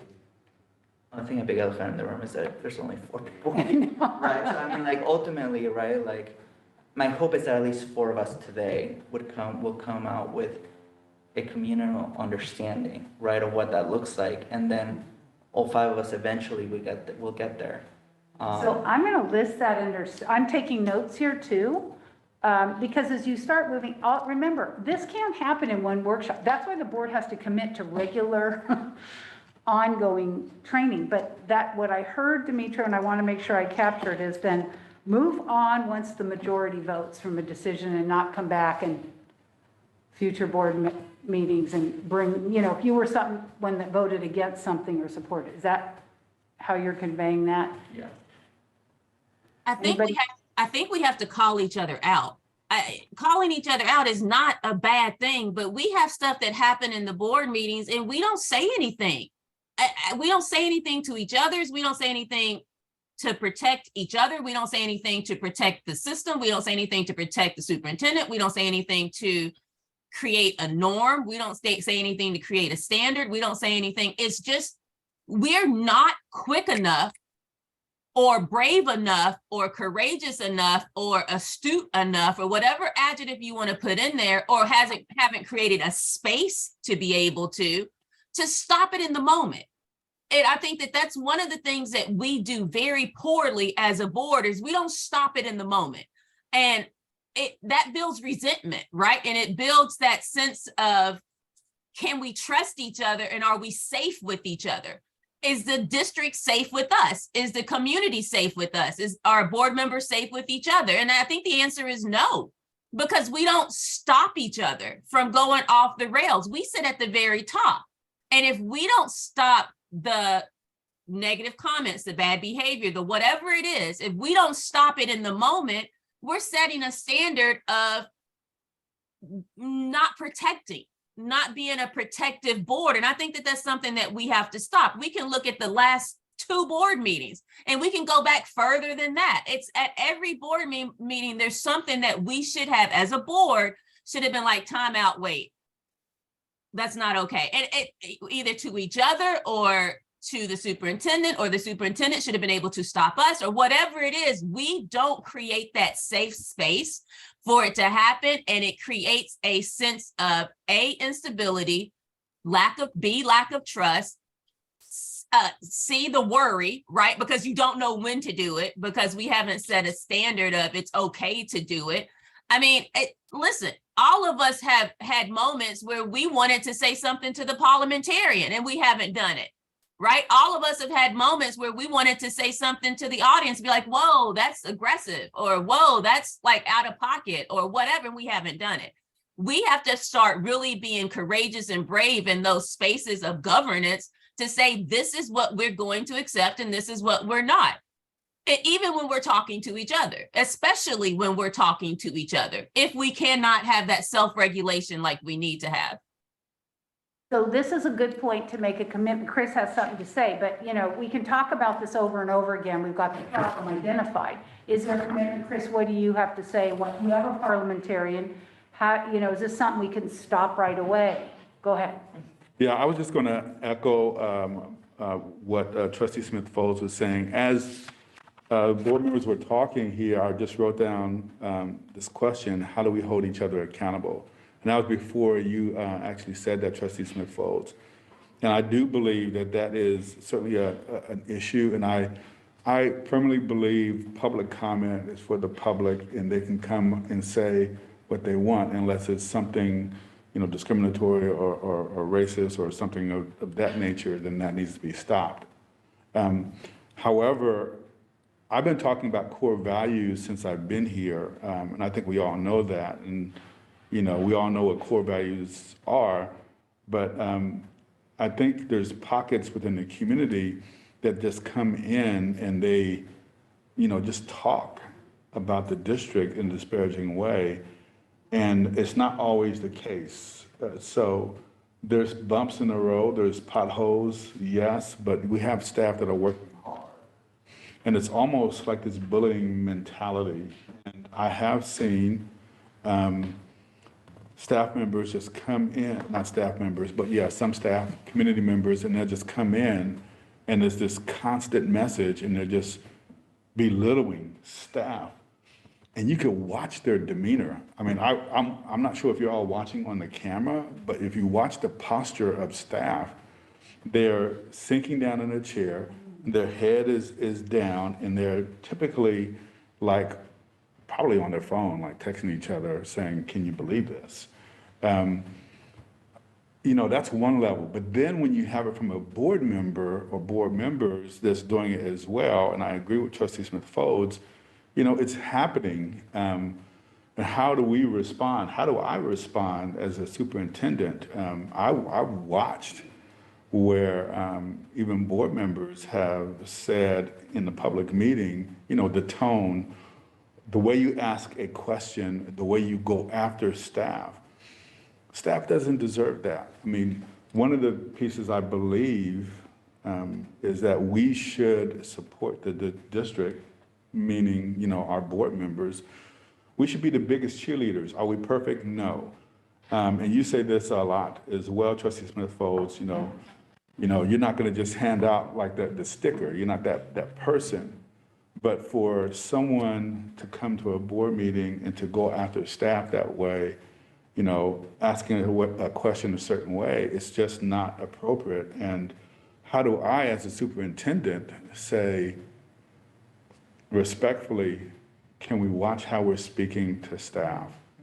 Or the board president or a board member, hey, we need to take a 5-minute recess, talking to that board member that's doing that, and just a reminder. And I know that there's values inside the governance handbook, and I've asked this question as well, how we're going to hold each other accountable. But I think, especially in the previous board meeting where that word was shared with me, that was demeaning, it was hurtful, and I don't think anyone really understands the impact that had on me during that meeting. And it continues to have an impact on me. I mean, if somebody can come in and say that to a superintendent, what's happening with our kids? What's happening with other adults? And how are we standing up, stopping it? I'm supposed to do that. I think we're supposed to do that as well. And I especially think if a board member is disparaging staff or coming after staff, I think we need to stop that and remind them of the core values. And it's happening in our board meetings, and it's just not right. And I don't think our staff deserves that, so. And what does the board want to do about it? We can only change our own, right? The only behavior we can control is our own. We can't control what the member of public, but we can have the decorum. Because this is a very pressing issue. This is a now thing. It sounds like it's building. I'm just reading between the lines. I didn't watch your last couple board meetings. But, if community members now think they have carte blanche to also come and, so what do we do about it, Demetria? I think that we all have to step up. I'll just be completely honest. There are times that I haven't stepped up because of our personal relationships. I know that if I was to step up to an individual of the board who very much dislikes me, their response is going to be unkind. And it's going to actually create more of a problem. And we all have certain relationships with each other, some better than others. And I think that we all have to step up knowing that, and just being clear that that's just how it is, right? I know that if, honestly, any of you present were to call me out, I would actually listen to that, right? I would actually, if Trustee Reckler was like, Trustee Gonzalez-Foy, could you please just watch your tone? I would actually really take a step back and listen, right? Or Trustee Smith-Folds or President Christian. I think that we all just have to be thoughtful of knowing who is it that we won't respond well to, and who can hold us accountable on the board that we're following that. Does that make sense? I don't want to say. It does. It absolutely. I'm hearing a lot of here's what we could do and we should do. I'm not hearing what we will do, and when and how are we going to do it? We need to stop normalizing poor behavior. We have normalized for the last 2 years since we've been on this board, we have normalized poor behavior, and we need to stop normalizing it now. Call it out. We need to commit to calling it out amongst ourselves and as a whole and say, yo, that's not cool that you just yelled, or that's condescending. Your voice is your choice of words is condescending. You're being a hypocrite. You just said this over here and now you're turning around and doing it. Whatever it is, we need to be able to call it out, and we don't do that because we have normalized the behavior, and it starts from the top. Now you're seeing it Dr. Hurst, where community is coming in. They didn't do that before, but the board has been disrespectful to each other. So now that has become a normalized behavior. That's something that we have to be accountable to. We can change it, but we have to acknowledge that we set that precedent among the way that we talk to each other and among the way that we allow each other to be spoken to. We've done that. And now it has floated out into the community at large, and we have to be able to stop it, but we can only stop it by example, by leading, by saying, listen, we've done this to each other. It is not okay. We have done this as a board. We have done this as staff, whatever it is, we're stopping it now. You will see us changing the way that we conduct ourselves as a board, and we would like you to follow that example. But it's very odd for us to say that we expect the community to do something that we're not doing. You can't plant a cherry tree and expect apples. They're going to follow those that they see, and that's us. We're at the top. So we have to hold our own self-accountability first before we turn around and hold it to anyone else. For me, that means we have to hold each other accountable as a governance team. And then you have to hold us accountable dealing with your staff. And then staff has to hold community accountable. Community holds each other accountable. It drips down. But for us to sit here and say that there hasn't been abuses on this board for 2 years is ridiculous. All of us have been attacked in some manner on this board, whether we have attacked each other, where we have been attacked by someone else. We have done harm, and we need to stop now and do a little bit of, I'm sorry. Do you understand what I'm saying? That's the only way, in my opinion, that we are ever going to move forward. And we're not even a complete governance team now. So whatever we do now, it depends on if somebody else is going to listen to it, hear it, accept it, and move with it at the same time. This even seems a little futile. And listen, I'm not there in that space because I have COVID. I would have been in that space today because this part of the work is very, very important, having a cohesive team meeting. But I'm telling you, what are we doing now? We're not even calling this out. We got four of the 5 board members here. We need to have everybody here to have this conversation to make some board agreements to move forward. Now, what we can do is move forward as a majority and say the majority of us agree to call each other out in a board meeting, not in a board meeting, whatever, call each other out to make sure that we are holding some kind of standard of positive behavior. So do we have that commitment? I mean, I feel like we're a little bit in a rabbit hole here. I'm just going to be honest, because, I'm just from the outside. So again, I'm rehearing the issue and the need. And I think I'm getting nods heading, Jamila's, sharing. So what could we do for the next board meeting? I know there's not one board member here, but again, we're not going to wait for one board member, right? For the rest of you, like Jamila said, you're here. Is there a commitment? Is there something the superintendent can do when it's directed at staff? What is the redirect? What's the cue? And who does it? Is it the president? Is it the parliamentarian? It's a board meeting. It should not be the superintendent. I'm just going to be honest. The superintendent should not admonish the public, other than maybe to say, Mr. President, I just, the community speaker is asking staff direct questions, and this is public comment, it's not appropriate. So that could be a prompt, from the superintendent for redirecting. When a public speaker comes up and they turn in their card to speak on an item or not an item, they can speak their mind, but what they can't do is question staff or the board, unless the superintendent calls, but then you get into a really bad precedent. Right? I would just say, I was listening to Trustee Smith-Folds. I think, it starts with an example. Like it could be an example statement. So I'm not sure what she shared, but it could be as simple as the president or someone else reading a statement at the beginning of the meeting, we have agreed to, conduct ourselves in this way. We would appreciate if you respect staff in your tone. Now, they may not adhere to that, but at least you're articulating a clear statement at the very beginning of the meeting. I think you're right. It's not my place to admonish the public or board members. But if the board is okay, then what I would do is if I see a board member, I would certainly have that conversation individually with the board member and just say, hey, here's what I noticed.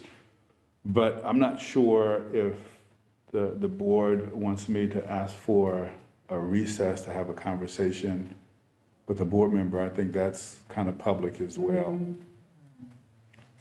What I other- don't necessarily think it has to be, again, I think that we're hitting low instead of hitting high, right? It needs to be, the board needs to agree that this is how we are going to treat each other during a board member, and we are going to call each other out when we see something that's inappropriate. I think that's one level. I think that it says in our handbook that the president of the board will make sure that the decorum of the board maintains, and that includes talking about community, right? That's two different levels. I'm talking about the high level of we have to check each other. That's what I'm talking about first. And that's just a commitment that we make as a group now to say we will check each other. However that comes, with the best of intention. We will assume positive attention, and we will be able to say, Trustee Gonzalez-Hoy, hold up a minute. Like, I get what you're saying, but that's coming off a little raw, right? Or Trustee Reckler, wait a minute, that's not cool because you didn't do that the last time when it was on here. Whatever it is, President Christian, and the same coming back and forth. We have to be able to check each other as a board, as a governing team. And then we can move on to the superintendent has his role. He protects his staff. Everybody has their role, but we got to start at the very top with each other having a conversation about what we're willing to do, and that's to check each other. And ask each other how you want to be checked. I think you should ask, how do you want to be checked? Like Trustee Gonzalez-Hoy, you can tell me any way that you want to tell me because I'll accept it, right? But there's other board members that are like, yo, you won't have to be gentle on that gas when you talk to me because we have not formed a relationship like that. But that's having a conversation with each other. I know that I can say something to President Christian in a manner that he's going to accept it coming from a spiritual person to a spiritual person. But we have to have that conversation to be able to understand how we come at each other. So I'm hearing a suggestion from one trustee. What about the trustee Reckler? How does it look? How does it look when you're sitting up at the dais and you're checking each other? Is it just random that any board, like Jamila's saying, you know, is it return to the president? Mr. President, point of order. I mean, because this is an important issue and it's about your relationships, and it's pertinent now and getting worse. Leslie, how does it look for you? So What feels comfortable for you? Let me ask it that way. So I think there are many different issues here. So I think that this is a ball with a lot of hair on it, and I see many different things in here. The first thing is addressing public comment, where we've had community say some really, really inappropriate things in public comment. And it is the president has the right and responsibility to interrupt, to say, we do not encourage this type of language, approach in a public board meeting. There are other ways that this can be solved. There can be a meeting, you can address the board privately, there could be a little speech that the board president says, but then that person is allowed to continue. It's a free speech issue. So, the parliamentarian said something else, which I haven't had a chance to respond to, but I don't believe that she's correct that you can cut people off permanently. You can interrupt them, but because of free speech, I do not believe that that can get 100% shut down. So I have meant to follow up and get a legal interpretation on I can find out from Harold. Yeah, that's important because I think you walk into free speech issues. So that's the first thing. The second thing, though, is that we can encourage, there perhaps could be a statement that we expect, but we have to model that as well. I think it's situation specific. I think overall that these things get handled off camera as much as possible because I think they're deep and complex. And it's not, I think that needs to be done off the camera. And perhaps there could, I think every single one is situation specific. It might be a slight that nobody realizes, and that just needs to get dealt with, and maybe, so I think I think that there's different levels of complexity there. But there should be a conflict resolution, I've talked about this before, the superintendent, that there's a conflict resolution process that can happen off-screen, and we have people on staff that are on the retainer that can help with that, and they're actually really good. And so I think those could be open. I mean, the parties need to be willing, but to know that there's a safe space to deconstruct some of this, I think is helpful. How do you feel about that, May I Demetrio? ask Yeah, just a simple yeah. question on that? Mhm. I want to dig deeper if I can. Because what if there are unwilling parties to do that? Yeah, I know. Because I'll tell you, I know. as someone who's been deeply hurt by I other know. trustees, there are times you can't move on. So I want to dig deeper on that, because I think that's one of the reasons why we're in this case, because we have hurt each other, to Trustee Smith-Full's point, so deeply at times that we're unable to move on. So how do we get past that? Because I think that in surface level, you and I can really handle our drama between each other outside, right? I can call you, and I'm comfortable enough doing that, and hopefully it's the same way, right? And I think that we all have those relationships. But what happens if we have tried that and it's failed, and we are where we are today, and like, how do we, like, that's what I'm really interested in getting today. How, like, that's why I'm like, do we just continue to be majority, right? And like, how do we support each other in those instances? So if I could respond to that with Please, just please, a please, couple of please. thoughts. Then you need some influencers on that person to try to bring, the person forward to at least some sort of an understanding.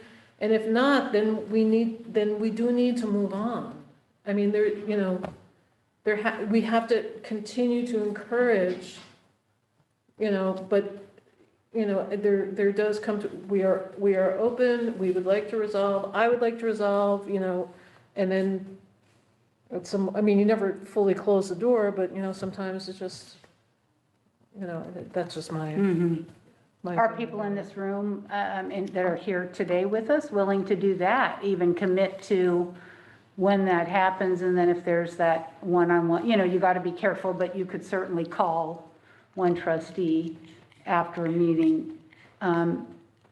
Is that a commitment that this group could make, to at least, understand and then forgive, because once people don't like each other, and you said it before, you lose respect for someone, or you feel like they don't respect you, it's very difficult to govern effectively when the personal relationships are damaged, right? Because, and you hear this all the time in negotiations, you focus on the person, not the issue. And how do you get over it and move past? For me, I'm gonna just say this. I worked with a lot of tough, kids that cut you out, that say all kind of stuff. But I learned how to work with all various, students. And knowing, that I'm here, I'm working. And you got to know how to adjust,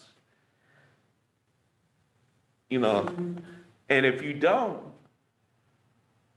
well, I'm sure you would say something crazy to a student. But how do you refrain from saying, you got to know when to back away, to back off, and stop. Don't edge it on. Don't. Is there a prompt? It doesn't sound like, though, that some people do know that. You gotta know how Maybe to do, cut it but off. is there a prompt? So when things start to go sideways, you have to change behavior with new behavior by eliminating bad habits, right? Anybody that has a habit, I got bad habits, like I could name 10 of them. If I don't replace that behavior with something else, we need the replacement behavior. Yeah. And so you know, what I do worry about if it's, you know, 4 other board members, you're trying to model decorum for your members of the public. They will have respect for you as your, you know, decorum. What I worry about if it's just haphazard, then someone's shouting out, hey, I'm calling Well, you out. can I just say that, you know, like, I know I'm in that leadership roll-up. Uh-huh. It gets frustrating. It really, it gets frustrating. It'd be like, I'd be like, man, here we go again. They about to get started. Yeah. They about to go. I'm looking down there, I'm looking to my left, look, all right, who's gonna be next? You know, it's like, ooh-wee. Would you be comfortable as the president, though, stopping it before it got, instead of looking to your left, looking to your right, doing that? I mean, because the president's role is different than everybody else's role. Yeah, it is. And, you know, and I'm, even though I've been in it, it's like I'm learning, you know, it's like, man, but it's a challenge. I wonder if maybe a suggestion to help us move forward is if maybe we can start asking for some breaks. What I just heard, correct me if I'm wrong, Trustee Reckler, but for you might be uncomfortable if I was to call you out in public, right? It also might be uncomfortable for me if someone calls me a hypocrite, to be honest, Trustee Smith, in camera, right? I might react unkindly because I'm a very emotional person. I've said that from the very beginning of our meeting. I wonder if we could just ask for a point of order and just ask for a break, and then either at that point, whoever it is that is seeing the signs to talk to Dr. Hurst or talk to the president, and then having a quick conversation with that board member so that it is offline, so that it is respectful to how my people react. I think the challenge is that it takes time, right? And we're already pretty bad at that. But when you're arguing, that's taking time too.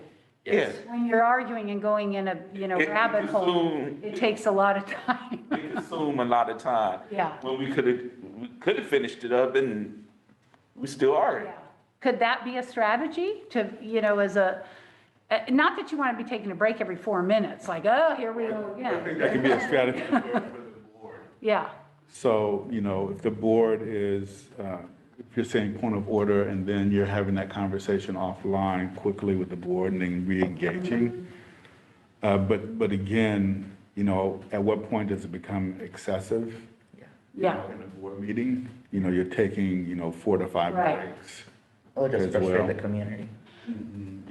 Well, And are you going to be able to do that consistently, right? Not when it's easy, but when you're dealing with a board member who may not be able to receive it. That's the key. Like, are we able to everyone say that we can take that correction and take that deep breath, and where it's a consistent pattern of behavior, no matter what circumstance or who's involved in the circumstance. It's one of those things that, Dr. Hurst, you check me all the time, right? Like you will check me and you will, okay, there it is. And I will receive it. I may not agree with it, but I receive it. Are you able to have that same level of checking with everybody on the board? So then the behavior consistently changes, right? Trustee Gonzalez-Hoy, you check me, right? So are we able to have that same conversation at different levels or whatever with everybody on the board to where you don't feel like it's just you, right? Like there comes a point where you start taking, well, wait a minute, why is everybody just checking me and I don't see you ain't checking nobody else, right? So then it becomes, how do you get over that point of that this is a standard behavior that we're doing for everyone on the board, whether it's taking a 5-minute break here, whether it's shooting a private text over here, whether it's doing whatever it is, how are we making sure it's consistent? And the only way we should know that that's consistent is because you see a change, right? You see a change in behavior. So consistency over time equals change. We may have to take 15 breaks the first 10 times that we do the board meeting until we have consistency over time, that we will start seeing an actual change. But I think that just has to be messaged out. It has to be something, this is what we're doing to change the behavior of the board. We have to take these 5-minute breaks to check each other. or take these 5-minute breaks to bring it back into alignment, or whatever it is. We have to be able just to message that out to the community, because it is their time. This is our private meeting done in public, right? This is their time. So we have to be consistent and honoring of that time, but we also have to have our board move forward. Yeah, I'm hearing two parts to this. I'm hearing the community part and the board part, that with each other. So you may have to tackle this two ways. You got to relook at your bylaws about how many minutes you allow each speaker, what happens when they go. I think your board allows 5, and 5 minutes is an eternity. You get 6 people, or if you have 30 minutes max, and then you keep waiving that 30 minutes. So, and I know during the pandemic you had to, that was, but how much longer? Because it is, Jamila, you just said it. This is the board's meeting in public. It's the board's meeting. It's not for the members of the public to come and hijack, the agenda or add other things. So you've got two parts. The part that maybe we could get some consensus, and we're about ready to break, for lunch. I heard a couple of ideas, maybe a statement read at the beginning of the meeting, about some new protocol, and maybe Chris crafting something, and you've agendized a governance workshop. We recently had a governance workshop, and the board was committed to, But I think we haven't been together, right? Like trainings? yeah. Or, maybe there's a commitment. That's the training piece, maybe with CSBA especially, because that president's workshop is very good. And then, yeah, go ahead, Chris. So I can certainly do that. I'm taking notes, and this is recorded as well. So we can actually draft something. I guess our understanding of what this conversation was, I can send it to the board. I heard a few things mentioned. Certainly the concept of starting off with a statement. I think I heard Trustee Smith-Folds saying, that's sort of like the low level, but how do you really deal with the board? So I also heard, the opportunity to engage privately, but also the opportunity to maybe even take breaks. And it may be, ongoing or excessive at the beginning, but we have to set a tone. So I can write something up. I didn't want to lose the momentum, because there was a piece that the president and I spoke about, so I just wanted to just share that feedback. One of the things that he shared that he also said that he felt that we were in the storming stage as well, but he also said, what does the board need from the superintendent? He said information was key in making sure that the board is well informed. He talked about making sure the superintendent is prioritizing the needs of schools and kids, or educational equity. And he talked about ensuring that, and I assume he meant the superintendent's team is working together. So how do you foster sort of that collective responsibility component with staff? One of the things I said, what does the superintendent need from the board? I said clarity around goals and success indicators. I said that last year. That is most important for me. And I know after lunch, I want to be able to kind of share with you what staff has been doing around goal setting this year and the evaluation process. Everybody's being evaluated this year. It's very meticulous as well. So I really need that clarity also. And then I think what I wanted to share with the board is, once we have landed on the goals, I need time for me and my staff to do the work. And it really kind of goes back to, there's a lot going on for many stakeholders. Every time, you said it, every time there's one more task added to my plate, then it takes us really away from the work. So just allowing us time to work. And then we've been talking about this for, a time now, support, like sending a clear message from the board, like stepping up and being the leaders. And what you were saying, Trustee Smith-Folds, it really has to come from the top. You guys, ladies, gentlemen, you have to hold each other accountable. We're really relying on you to do that.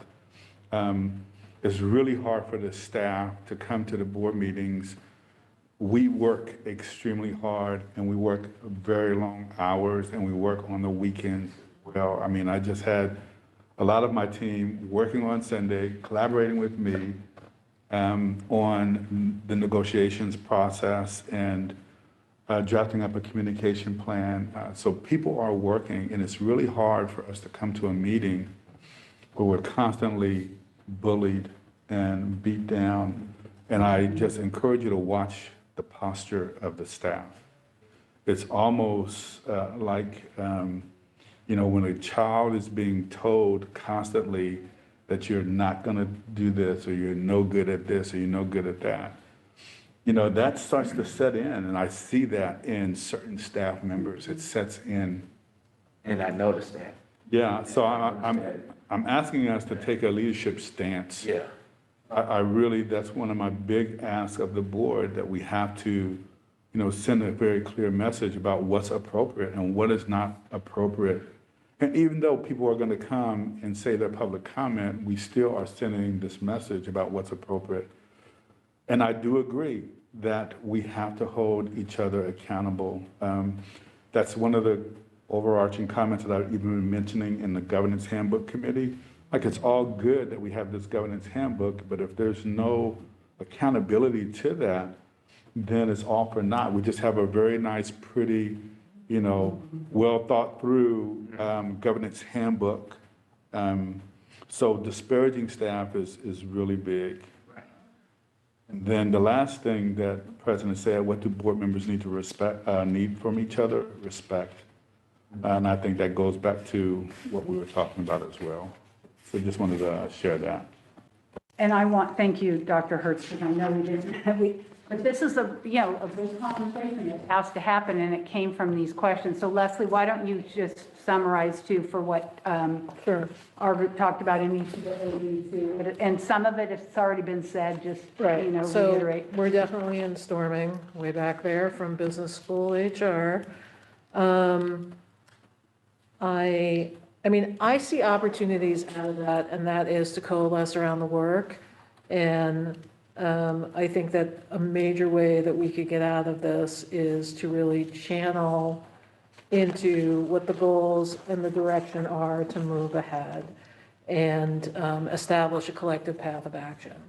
And if that needs to be through board majority, then that's what it is. If it could be 5-0, that would be great. The floor is open to everybody as to what they think the priorities and the goals need to be, and the chips fall where they may. You have the sessions, and you try to be as collaborative as possible, but there is a vote at the end, and that is how democracy works.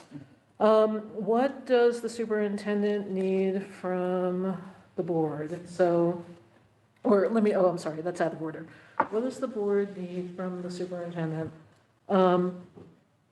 I think that there needs to be a meeting in the middle. I think that the board's going to have ideas. I think the superintendent has ideas, and I think we need to meet in the middle, and you may need to do some self-advocating on your part as to what you feel is important. I'm sorry about that. I personally don't think that employees, I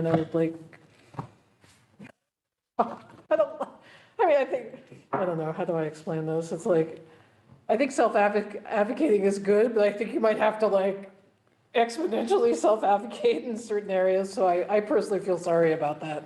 And I apologize for that. But I think that, that may be what we need from you, to raise your hand and say, hey, I really need this. What does the superintendent need from the board? So we need to come together and set the direction and the vision for the organization through goal setting. That's what we need to do. I also think that the superintendent wants the board to end meetings on time. And if they don't end on time, we eat into staff's time. They already work really hard. We keep them up late. It's my feeling that the board becomes part of the problem. So I think that there needs to be, it's very clear what our meeting protocol is supposed to be, when it is supposed to end. And I feel that we have a duty to adhere to that. And then, all right, so that's all of that, right? I got that. And then what do board members need from each other? I think that we need an evaluation process And I think that it's in our bylaws. I think that we need to come together and decide what the board wants to accomplish. And I don't think we really need to reinvent the wheel. CSBA has a rubric. There are some other ones out there. I think we just take one and we make some goals. And it could be related to meeting the goals of the organization, but it could also be other goals as to, how we want to be accountable, how we want to work with each other. I mean, I think there can just be some small things set up. And I think that's really, it could be around training, it could be around planning, it could be, there's a million things, but, there's already rubrics out there. We don't need to reinvent the wheel. Can I add one that I've heard, and then we'll break for lunch? You need time. I think that's the other commitment. This work that we're doing today takes time. It cannot be done at a board meeting with 500 other agenda items. And so time and commitment to board governance, which, one session alone can be the handbook. And then how do we, and part of the handbook, when you adopt that handbook after it's revised, is how do we hold each other accountable when these elements of the handbook aren't being adhered to? Meeting behavior, times, blah, blah. Can I say something? Yes. I think that one of the things that was just mentioned has been a point of contention for me. I know it's stopping the board meetings at 10:30, right? I know that's in whatever it is in now, but that's a point of contention for me because I think it's disrespectful to the agenda setting team. Before, when we had a different president, a different clerk, these meetings last 11, 12, 1, 2, 3 o'clock in the morning, and everybody stayed. We were talking, I know it was in COVID, and we were talking during COVID, and we had some meetings on Zoom, and all of these other factors were in place, but yet we honored the agenda setting team. As a former clerk, that's not easy. Being inside there and listening to the superintendent saying what he needs to have on the agenda, and things are time sensitive, and that's a lot of work. So that's a lot of work that staff puts into those presentations. Is a lot of work that staff puts into having it organized and the calendar and the time. And when we don't finish the agenda as it's set by the president and the superintendent, then we're doing a disservice to the work that was already put into it. So I want us to be mindful of that too. Yes, we want staff to get out at a decent time, but we also want to value the work that staff has already done to get us at that board meeting. Like, that's part of it too. We keep not hitting and finishing the agenda because we're not willing to go long one time or 2 times to make sure that we get it. Also, it keeps getting rolled over to the next agenda and rolled over to the next agenda. We're never going to dig ourselves out of that hole until we be able to put in the work and respect the president and the clerk and them making the agenda the way that they see fit. Like, either we get out at 10:30 and we have more meetings, or we finish the meetings in the manner that's presented. Like, it cannot be, we can't say one thing and then not do the work to back that up, right? We have to respect staff in totality and in its wholeness, right? And if we're gonna not stay past 10:30, then we need to respect the agenda that's put on there and move the board in a timely manner. Like, we have not had board comments in months. It's rare that we have board comments, and that's part of our agenda. It says it on the agenda that we have board comments and future agenda items. It's one of those things that we can't expect the board to finish the work, and we're sending 15 things to the agenda setting committee that we want on the agenda. Like, we have to be consistent about how we're doing this and how we're working as a team. I just wanted to put that out there because, Suzette, I am of the mind frame to do what you said that we are going to have a commitment to do, which is to say our feelings and be authentic with it and make sure that we're able to speak our authentic truth. I'm complete. Thank you. And you're right. You've got to have time elements on it's agenda setting. I think was brought up, maybe it was the evaluation conference, having that calendar. Right. Things, Well, you know, so there's a lot of work that has to be done. If I could take a deeper though, I do think that this is absolutely a place of contention at every meeting, right? The problem that I see, this goes further, is that as part of the agenda setting team, we are very thoughtful of what goes in the agenda, and then we mention at every meeting, make sure to Dr. Hurst and his staff, make sure that you meet with the board so that we can get all of our questions answered before the meeting. And that's not happening. The problem that I see, to be honest, I vote no on ending at 10:30 every meeting, and I'm probably the one that wants it the most, one of the ones that wants it the most. Especially in 4 days. I commute 2 hours the next morning to be at work at 8 every Thursday. And I'm exhausted, and I'm always constantly worried that I'm gonna fall asleep at the wheel, and that I'm not gonna be my best self at work, which is my income that supports my family. But we are not able to finish the work of the agenda, which honestly hurts the schools. How many times have I heard an agenda setting that because we didn't finish the item, it actually hurt a school because they didn't get a contract, or they didn't get this, or their SPSA didn't get approved, and they're trying to set a new vision for that, which means that they don't get their funding, right? So like, us not getting the work done is actually hurting the schools. And now we're trying to be more thoughtful because we know we are not get to it, so like, we try to put it ahead of time. The problem is that we are being too long-winded in the meetings, especially towards the beginning. We are making too many comments, and we are asking too many questions that should have been asked in our two-on-ones. And because of that, because we are taking so much time, it actually leads to not being able to be all done at 10:30. I don't disagree with that, but the reality is that I disagree that we don't finish our work. And on top of that, I completely agree with Trustee Reckler that I think that it's disrespectful to staff to keep on after 10:30. But I think, please correct me if I'm wrong, having to schedule more meetings, actually it's worse because they prepare for weeks for every board meeting and special meetings. I 100% disagree with additional meetings. And I've talked to my wonderful colleague on the video because she believes that we should have more special board meetings, if I may, Trustee Smith-Bowles. And her and I have had different conversations, right, about I don't agree with that and these are the reasons why. But if we're not finishing the work, we have to do that. And that actually stops them from being able to do their work at the schools, which is more important. So here's what I'm trying to get to, is that yes, we have to absolutely through goal setting. I think that it'll stop the number of items that we get requested. And I think that we have to stick to those goals because then everything goes to the agenda will be tied to those goals, right? So we have to make that commitment. Then the other commitment is that we get all of our questions answered before the board meeting. I just watched Mount Diablo's board meeting the other day. They don't ask any questions because everything was answered before. So they go through and they vote on all consent items. They go through and they vote on all the business and action items at that meeting. And then they end by 8 o'clock, 9 o'clock. It's crazy to me, right? Because when have we ever done that?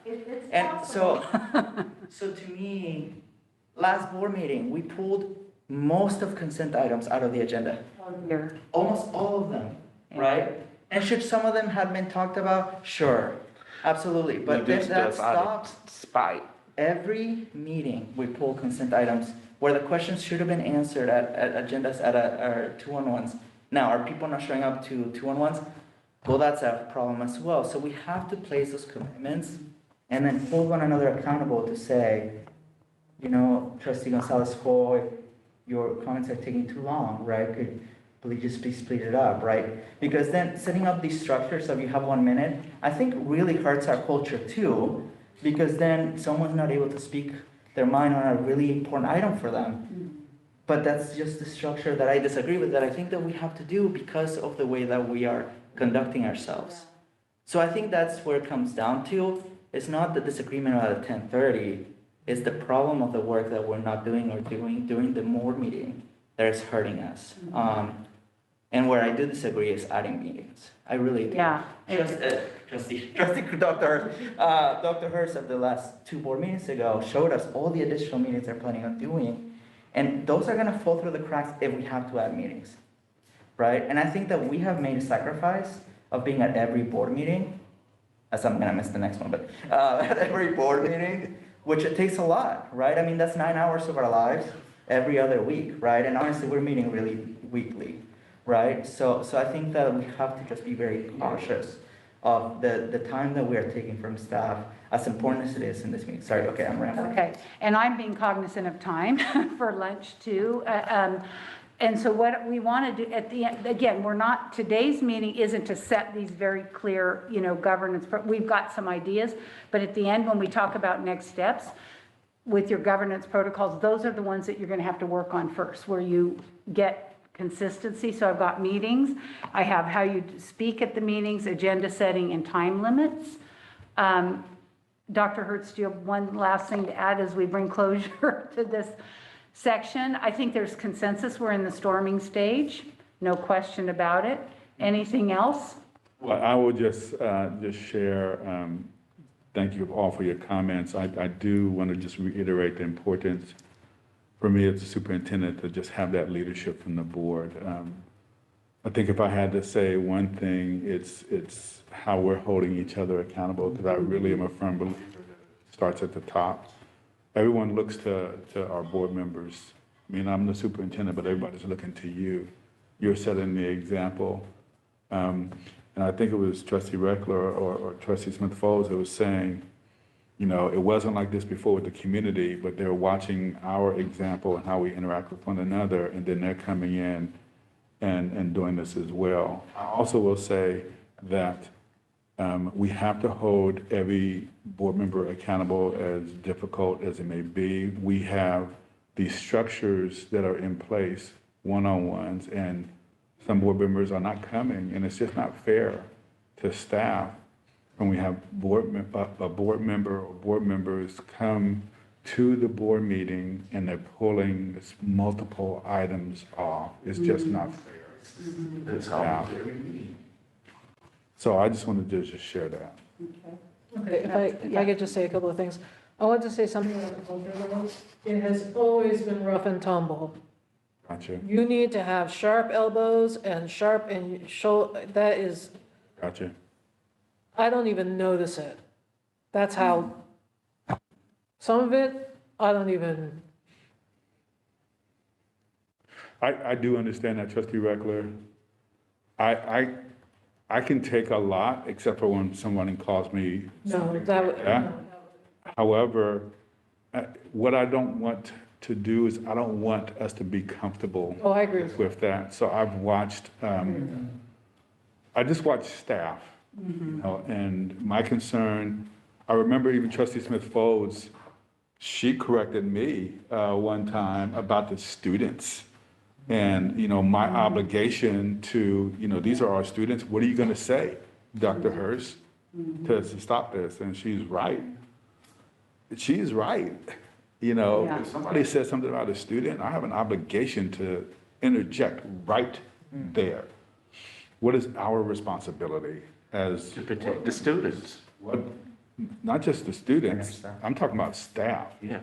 When we see that happening with staff. And we have to be careful when we don't notice it. That's a privilege. It's a privilege not to notice the harm or the microaggression or whatever it is that we are throwing at each other or that's being thrown at the staff. That's a privilege that we don't know that impacts. So we have to be willing to listen and say, and watch body language or listen to the superintendent's summarization of staff was hurt when X, Y, and Z happened. So we just have to continue to be mindful of that. We have to be mindful of that. We have to be able to know that there are microaggressions and aggressive aggressions that are macroaggressions that happen all the time. And we are a diverse district, and we have to be able to recognize when those are happening, because if we don't, then we don't hold each other accountable and we don't hold the system accountable. And if it's happening to us, then it's happening to those kids, right? It's happening to the students. It's happening to everybody in our system. So we have to, again, not normalize the behavior. And if you don't see it and you don't realize that you're doing it, or you don't realize when it's being done to someone, then we've got to grow in our cultural competency. We have to grow in that. We have to grow and push each other to grow in that. It's hurtful when I'm talking and a board member lowers their computer. It's hurtful when I'm talking and two board members decide to talk to each other instead of listening to what I'm saying. It's hurtful when people are giggling when I'm saying something. It's hurtful. So if you don't know, now I'm saying that is hurtful to me as a board member who is just as professional as everybody else on this team. It's hurtful. Dr. Hurst, I would beg to say that it is hurtful when your staff is called out by name. And when your staff is said, well, if you don't know, just don't say anything. That's condescending. That's condescending and it's hurtful. We are all professionals in this and we should treat each other as such. It's hurtful.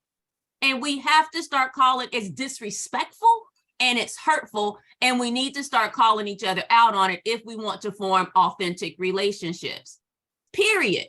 It's just something that we have to do. Those are 3 clear examples of what hurt looks like on this board. I'm complete. Leslie, do you want to finish us up for lunch? Finish my thought. Yeah. Would you, when you were talking, can you just refresh me what the beginning of what you were saying was?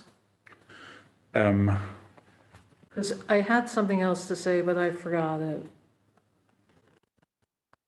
I was referring to one of the most important things that I took away is leadership, and that it has to start from the top. And I talked about really holding each other accountable. I then went into that expectation as well, that board members are in those. Oh, okay. I remember the other thing. So the other thing is that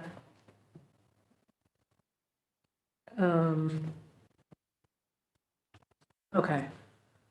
So I think the most difficult part of the board meeting is to distill all of the information that you've taken in and what you need to present to the audience. Mm-hmm. That has been a serious struggle, and I think about that constantly, of out of this sand pile of information, what needs to be highlighted and what needs to be left behind.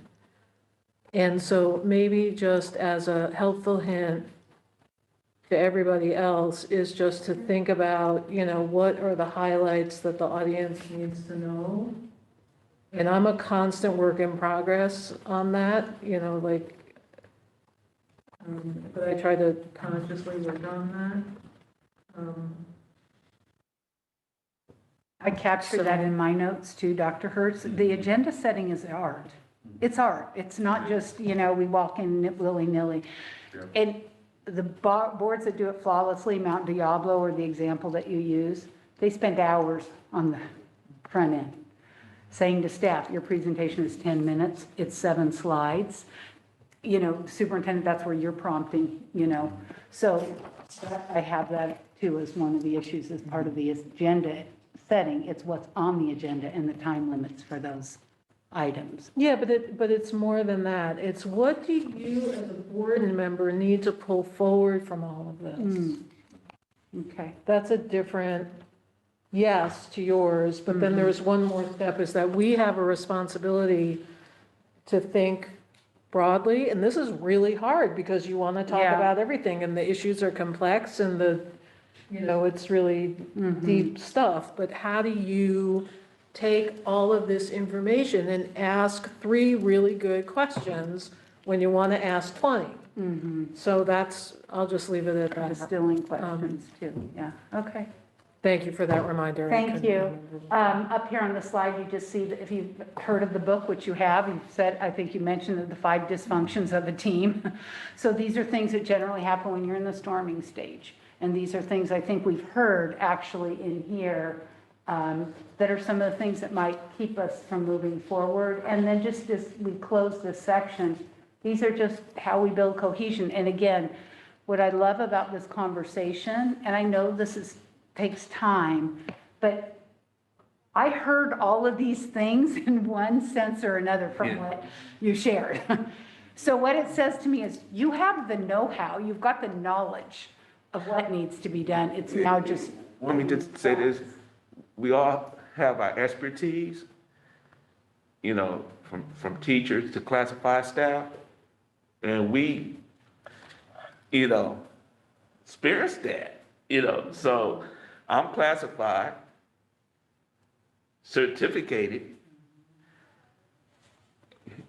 Trustee Smith-Fold, as far as, being the teacher, you understand the dynamics.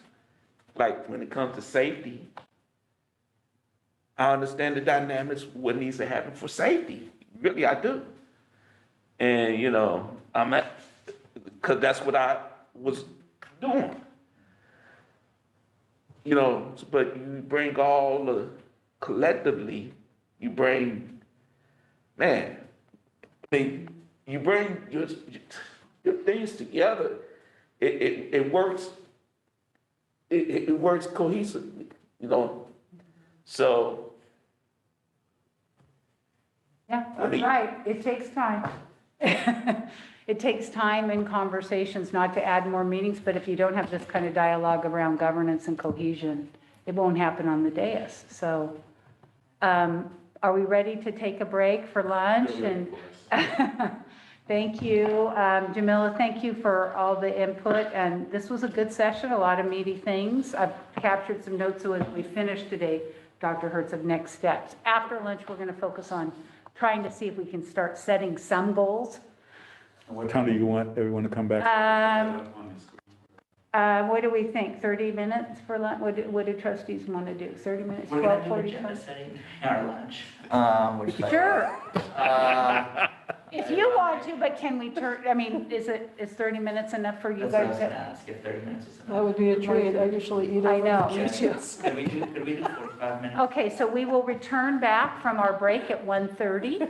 We're ending our meeting today at 4:30, no matter what, so we'll have the afternoon time for 3 hours. We'll skip that other. Okay. So, members of the public that are watching, and Trustee Smith Folds, 1:30. All right, thank you.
Dr. Hertz will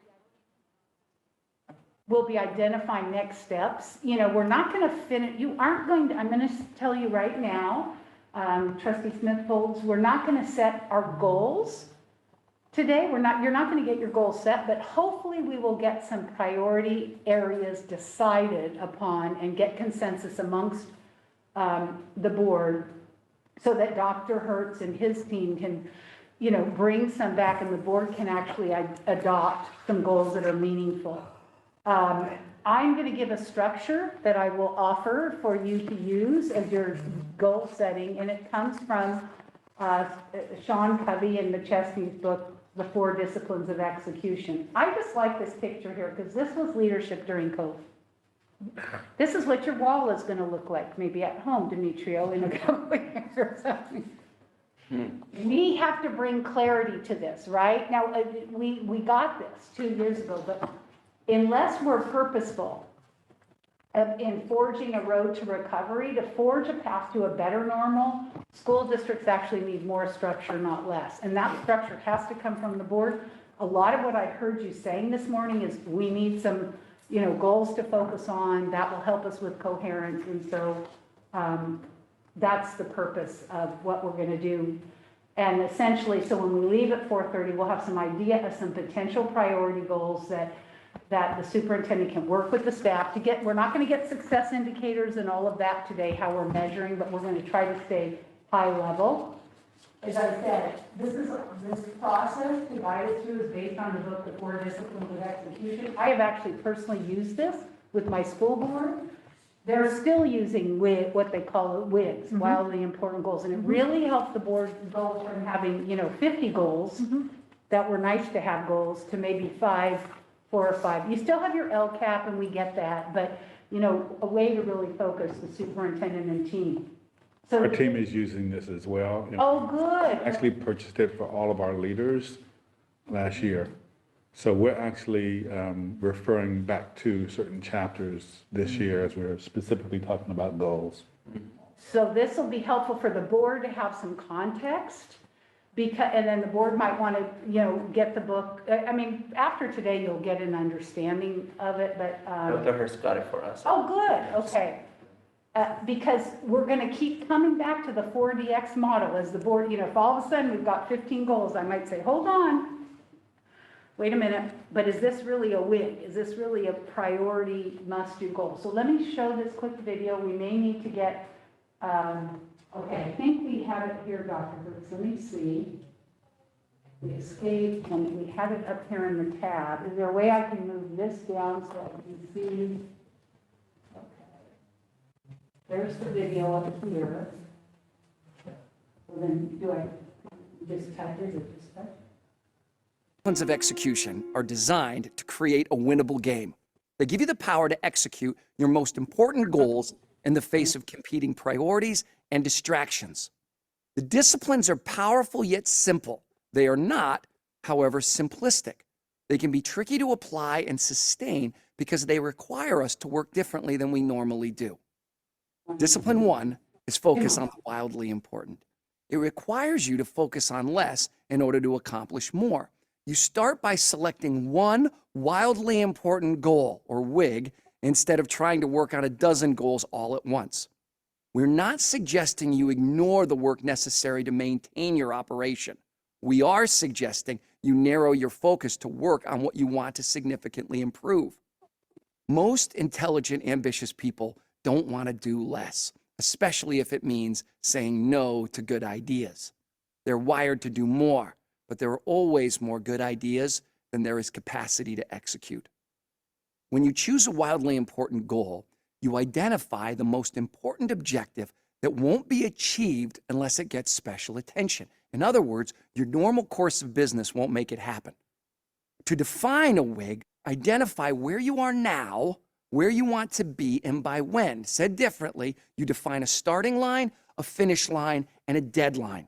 Psychologically, it's very important to have a single measure of success. This is the discipline of focus, and it's the first step to creating a winnable game.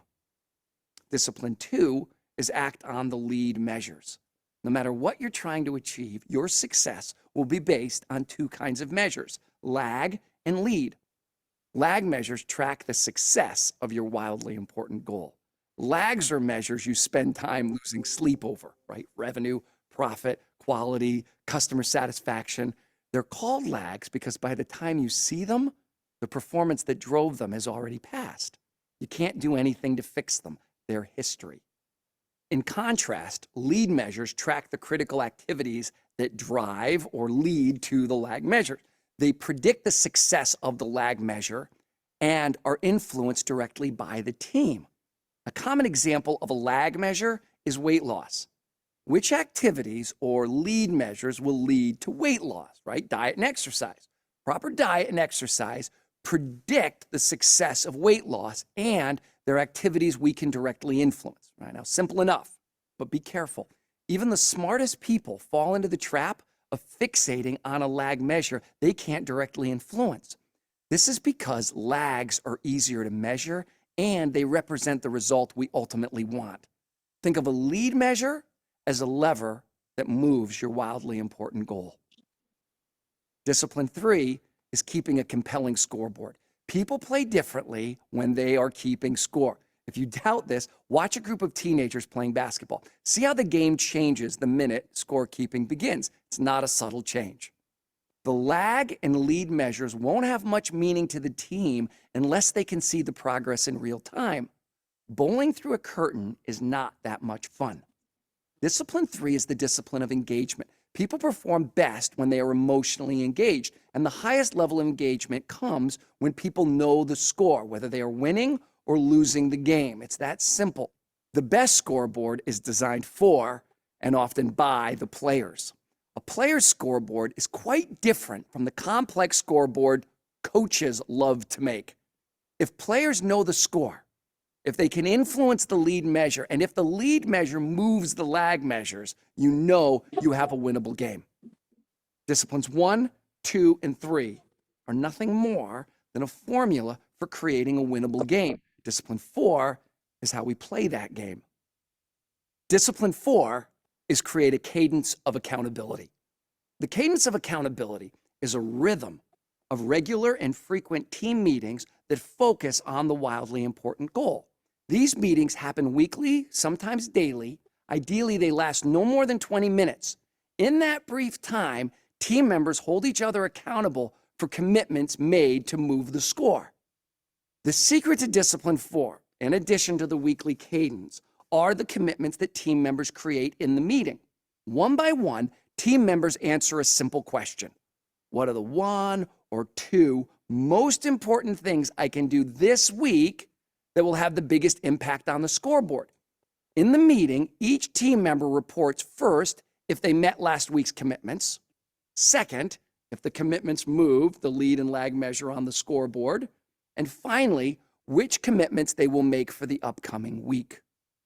People are more likely to commit to their own ideas than to orders from above.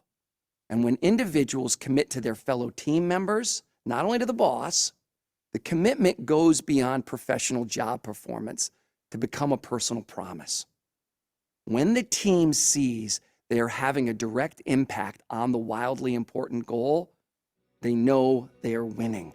And nothing drives morale and engagement more than winning.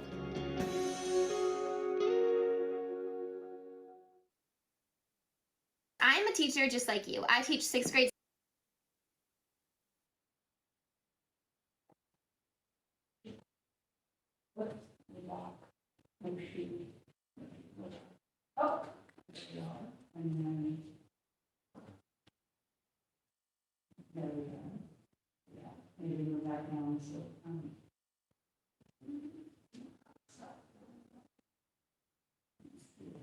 How did we move? We just did this to move them. Yes. Okay. Trustee Smith-Fold, can you see the screen come up? I can. Okay, great. So you get an idea of, I mean, that was a 7-minute video, a quick overview. And Dr. Hertz, we can send this video link to the trustees so they can watch it again, and we'll also have the PowerPoint if you want to. But it gives you at least a framework. When you start talking about goals, if you don't have a framework to work from, then we're all over the place. We've got goals coming out of the sky. So as we're leading up to our conversation that's going to happen in a minute about what might these WIGs be, these wildly important goals for your district. Again, just be thinking, I'm going to just refresh. A lot of times in schools, we see this conventional thinking. All of our goals are important. They're a priority. If we just multitask, we get people to work harder, we can accomplish everything. But really, in this concept of WIGs, or wildly important goals, or we'll call them priority goals, we have to remember as a board, many of our goals are important, but only a few are wildly important. So we can't do everything at once, and we have to narrow the focus and focus our efforts on those few that we have as a priority. And the bottom line is this: there's always going to be more ideas in schools than we have the time or ability to execute. And this is where you find staff. Dr. Hertz, you were talking about staff earlier, where staff becomes burnout, your teachers burn out. We can't do one more thing. And the board can help with this by creating the funnel. And what happens in schools and any organization, this is business too. In fact, this book was written for business, not for schools, but it's so applicable to our work, I think, is we have this thing called our day job. Everyone has a day job. And you get caught up in the whirlwind of the day job. The phone rings, someone asks you, they call the custodian, come in, you have your plan, 03, or when you were working as a plant, you know, safety, you were gonna do this in this order, and then the phone rings from the teacher, I need you right down to my, you said it before, I need you now to my classroom. And so the whirlwind takes over life. Those, Jamila, you've been a teacher, you know that. You've got lesson plans, you're set out to do things, but the whirlwind is our day job. So the difference with WIGs is execution versus planning, and where the board has to, and the superintendent have to help is to narrow their focus on any new activities or goals. So as anything that's being added, like I'm just going to make something up, we want to expand our fine arts program, or we want another college prep academy at such and such school. If we add an activity, we have to find what else we can take away. So for it to be a priority goal, there needs to be few in number. It should provide district-wide alignment. It should include metrics. We're going to get from X to Y by when. It should have a finish line and make sure that success is sustainable. This is a great quote I like from the book. When an organization moves from having a dozen, we really hope goals, to one or two, no matter what goals, the effect on employee morale is dramatic. And we see that in schools and organizations. This is an example of a district that I was working with. Actually, it's Laguna Beach School District. And this was one of their WIGs. So I just wanted to show you an example of it working in action. So the board set a priority goal to develop a communication framework to improve communication in ways that builds trust and enhances the district's standing in the eyes of its stakeholders. So that was the board's goal. Superintendent helped to develop that. That's the priority goal. And then the superintendent and team came up with lag and lead measures to measure. Now remember, lag measures are the autopsy. You're not getting those till the end of the year. You know, increasing graduation rates is an autopsy, it's a lag measure. But you need those because you're still accountable to those, especially on your LCAP in many cases. So their lag measures, the way they're gonna measure it after the fact is they're gonna do a survey, a listen and learn survey, and around the quality and content of the district communication. They're collecting that data this fall. They want to improve the perception of district communication. They want to increase the number of positive publications and contacts. So that's something that the PIO is going to track. You know, how many times did they push out positive messaging?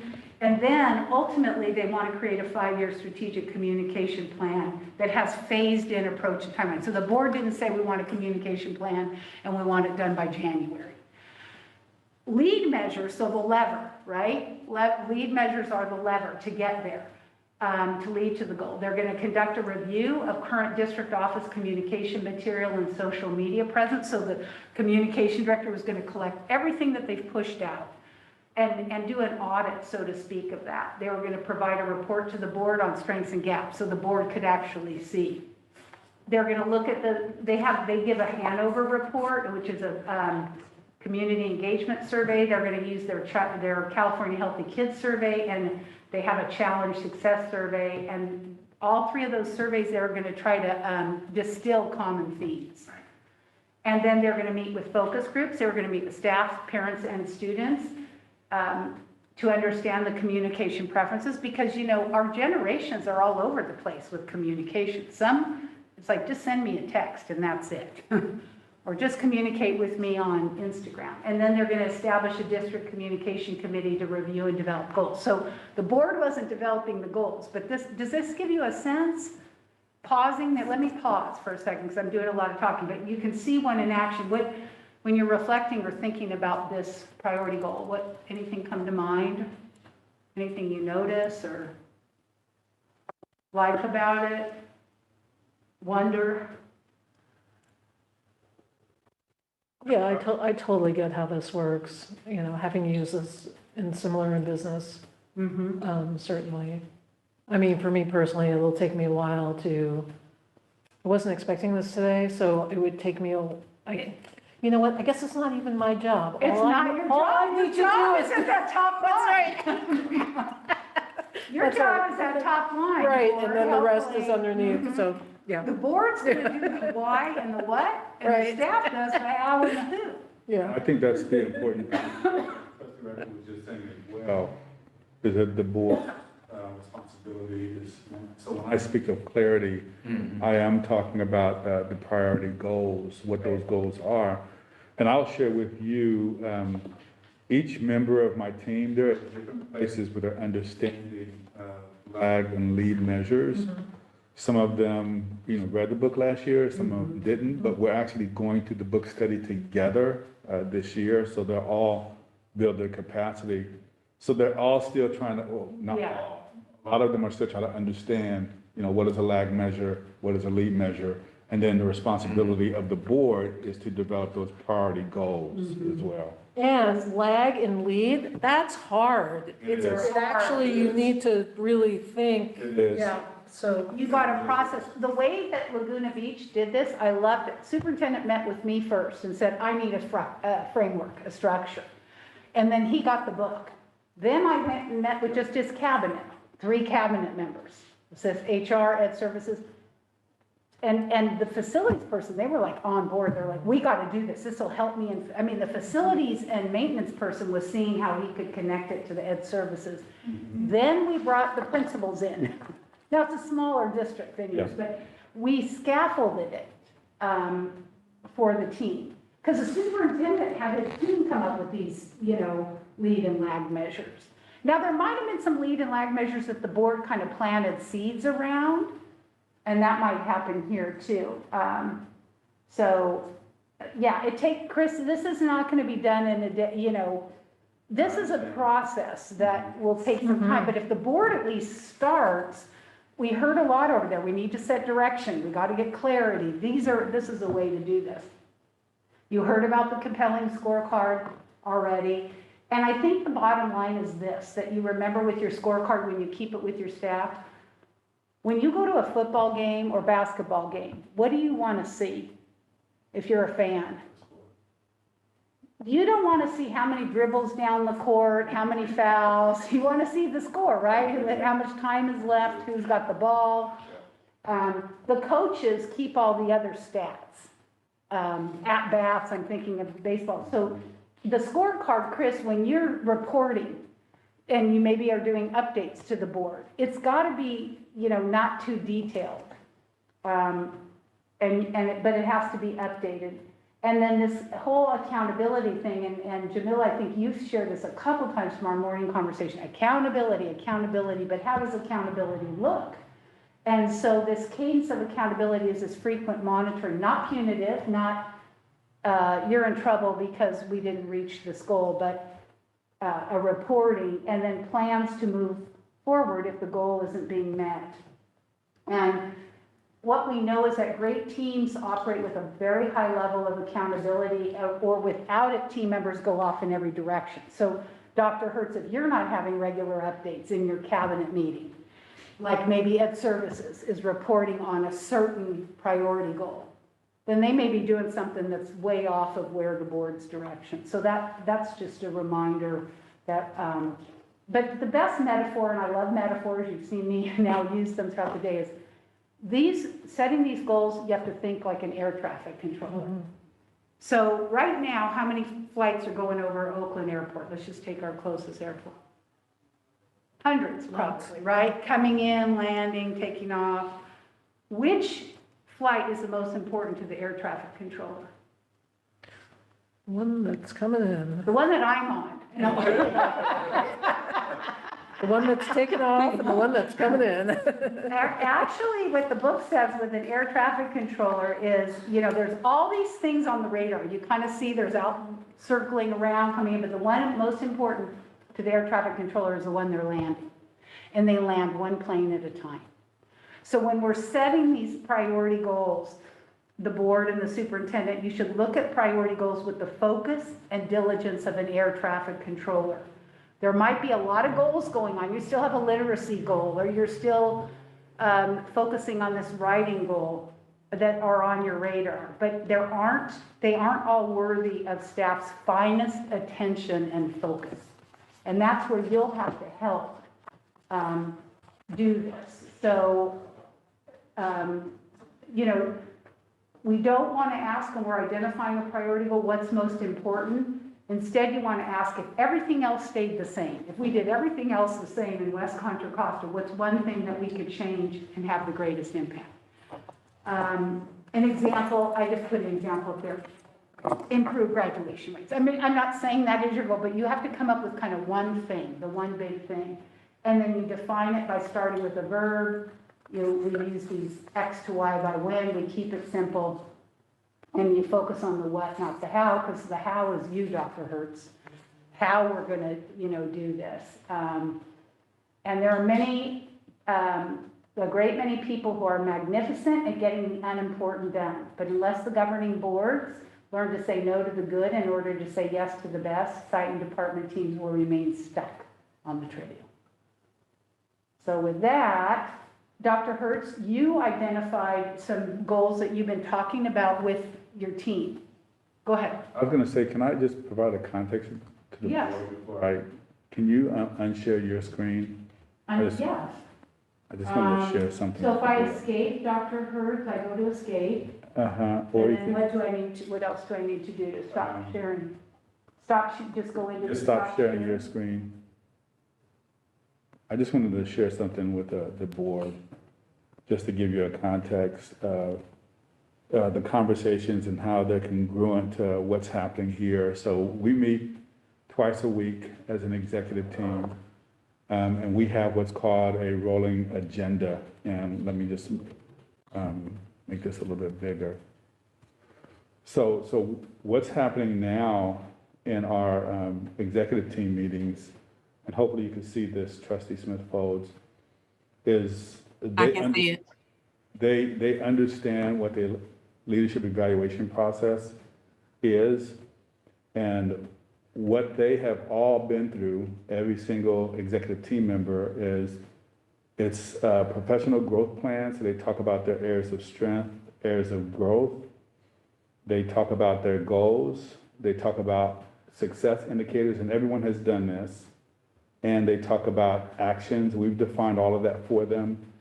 The artifacts they're going to bring to me, the data as well, and the timeline to review evidence. But also what's happening is there's this congruence also between that process. So everyone has done this. They've all turned this into me. But again, it's up to the board to decide those priority goals. And based on your priority goals, then those success indicators will change. But they at least are starting off with evaluation criteria already for this year. So when the author talks about 4DX, and then he talks about the 4 disciplines, and he talks about one of them is a compelling scorecard, keeping score. So what you need to know is that we actually have a project charter where we have a team of people that are actually crafting this, from Tracy Guthrie, myself, Robert Morgan, Julie Morris, Larisha, Kyra Brown, and some other people who are involved. And what you need to know is that we're drafting a compelling scorecard right now by looking at different examples, and I'm going to share this one with you. So what we like about this scorecard is that it really provides accountability to everyone in the organization. So it goes over a period of years. It talks about the strategies or indicators, and then what the benchmark is as well over a period of years. But you can see it goes over instruction, it goes over curriculum, it goes over data-driven decision-making, it goes over professional development, it goes over master facilities planning, it goes over safety, it goes over finances, and it really holds the entire organization accountable. So I wanted to just share with you so that you understand that there is a process that's happening right now where it's aligned to this conversation that we're having today. Everybody on the executive cabinet level is going through this book study, so everybody will have built their capacity on lead and lag measures as well, and the whole idea of a goal, which is the board's responsibility. And then you can see here, everyone has turned in to me, every executive team member has turned in their goals with success indicators, with actions, with data, with evidence to me. However, even though I have all of that, I think for today it's a different conversation about the board. What are the priority goals that you have? So what I did, what Dr. Lovely is showing you, I actually pulled out some most important things from their submissions to me. So what she's showing you is actually drawn from, say for instance,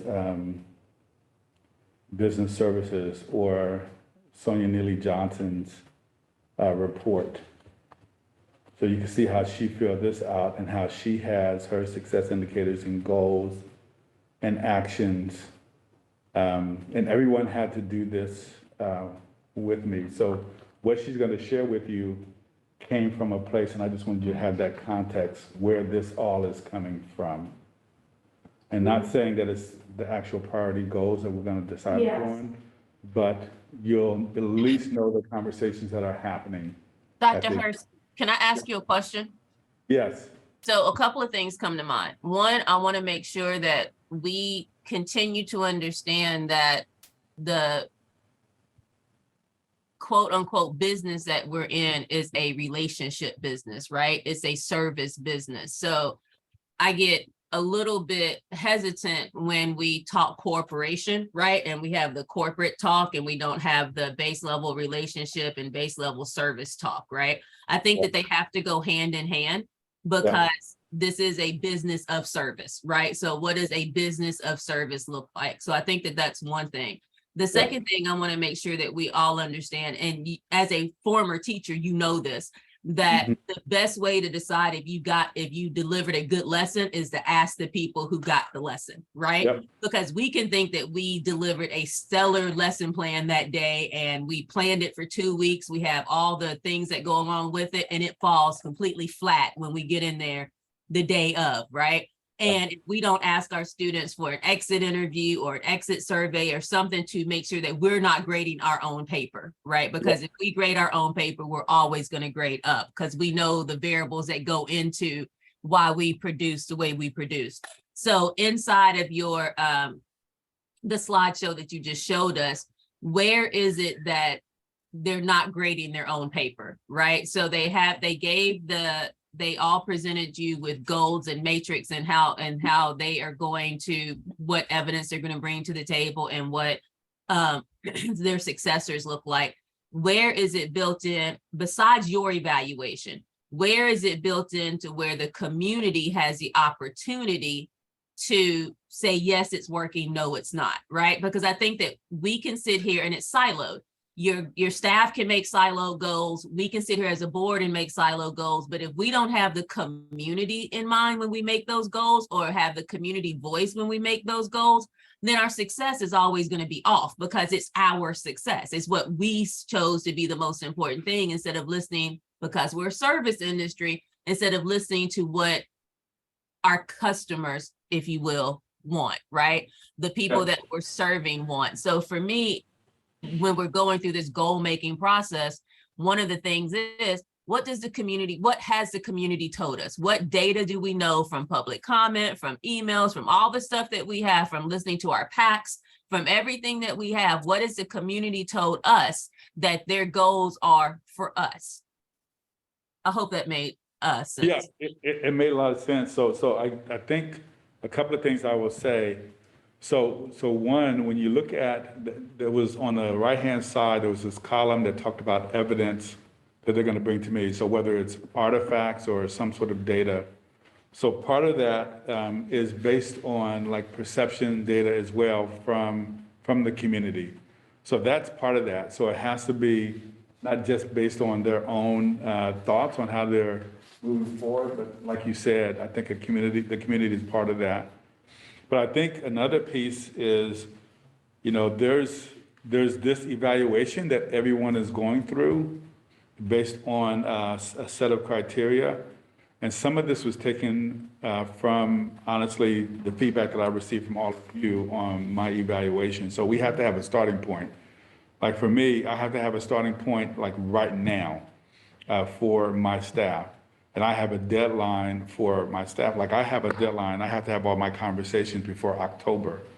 I think mid-October. So I will actually meet my deadline. Everyone will start the evaluation process. So this right here may or may not be the goals that the board set, the priority goals. What we're doing is just sharing with you, here's what staff are saying based on your feedback. So this is from the board, from the evaluation. And when you look at these, you'll see that this has popped out. This has popped out. Everything, and I actually asked them to highlight the most important things so we wouldn't have a list of about 20 different things. So all of those comments and recommendations you all gave me, so this is from you, you gave me this as feedback on it this year. This is where we're starting. Now, the board may decide, here's priority goals for the superintendent. So I just wanted to separate that just a little bit so that you understand there's going to be priority goals coming from all of you, and they'll come eventually, but I'm starting the process, the evaluation process with my staff, and I have to start based on a set of criteria that was given to me by all of you. So I'm not sure if that made sense, but I wanted to say that the community, what they were going to bring back to me certainly has to incorporate more than just like their thoughts and their evidence that they're bringing to me. Did that make sense? Jamila, did you get that question answered? I think so. I think that one of the things that when we talk about the superintendent's evaluation, one of the things that we were missing from the superintendent's evaluation is the 360-degree part, right? I think that the superintendent has conversations with the community all the time. He has conversations with community organizations all the time. He has conversations with individual teachers and students all the time. So if we're going to evaluate, and based on that evaluation becomes goal setting, we want to make sure that even that's a 360-degree type of evaluation, because you're pulling in information. The more people you ask, the more information you get, the more data that you have, but it has to be usable data, right? I would like to find out from those people who had relationships with the superintendent different from the ones that we have. Like there's things that we are only getting a small perspective on unless we are intentional about creating that relationship. Do you know what I'm saying? So it's one of those things that when we discuss the evaluation and discuss having more of an idea of who Dr. Hurst is and how he's performing at his job, we need to make sure that we are taking into account it's a totality, right? It's a whole person that we're looking at, and it's a whole job that we're looking at. It's not only how he manages his staff, but it's how he engages with the community, it's how he handles, fires and crisis and all of these other things. And we get that from having people tell us, yes, he was responsive. Yes, he came out. Yes, he was this, whatever the case may be, or no, we need more of this, or we should have more of that. Again, it's the accountability is asking the question from a variety of sources and getting the answers from a variety of sources. I think that we have two conversations here going on. One is about the superintendent evaluation, and that's separate. The board still has to get together with the superintendent and agree on a, instrument to use. And if 360-degree process is going to be used in that instrument, that has to be a conversation. And then this conversation is what are going to be the overall district goals. And then how does that work? We don't ask parents to evaluate teachers and tell us how teachers are doing when the principal's evaluating the teacher, or how is the support staff doing. And so the balance, and I appreciate what you're saying, Jamila, of having input, but I want to caution the board too. First of all, if you go to the community and you ask what goals you're going to have 120 goals. And second of all, if you're going to go to the community and ask how people are doing on those goals, that can become problematic too with, who's evaluating. I mean, the superintendent's, because the board has just one employee. So I want to just see if we can, at least for this conversation, bifurcate the goal, what is going to be the board's priorities for the district. And Jamila, it's certainly, if you come up with 3 to 5, it may be based on some of the things you've been hearing from the community. You did an equity audit, you had different things going on. Or you maybe want to ask your community and send out a community survey. What goals should we focus on this year? But you will get mired in the whirlwind if you do that for too long. And I think that's one of the things that we have to recognize is that we're up against the time limit again, right? Before September 30th, if that was the date that I remember, we are supposed to have something to the superintendent. Is that accurate? Do you remember the date of September the 30th, Dr. Hurst?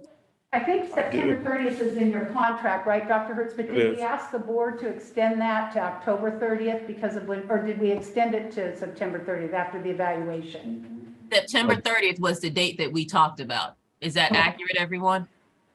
That's Friday then.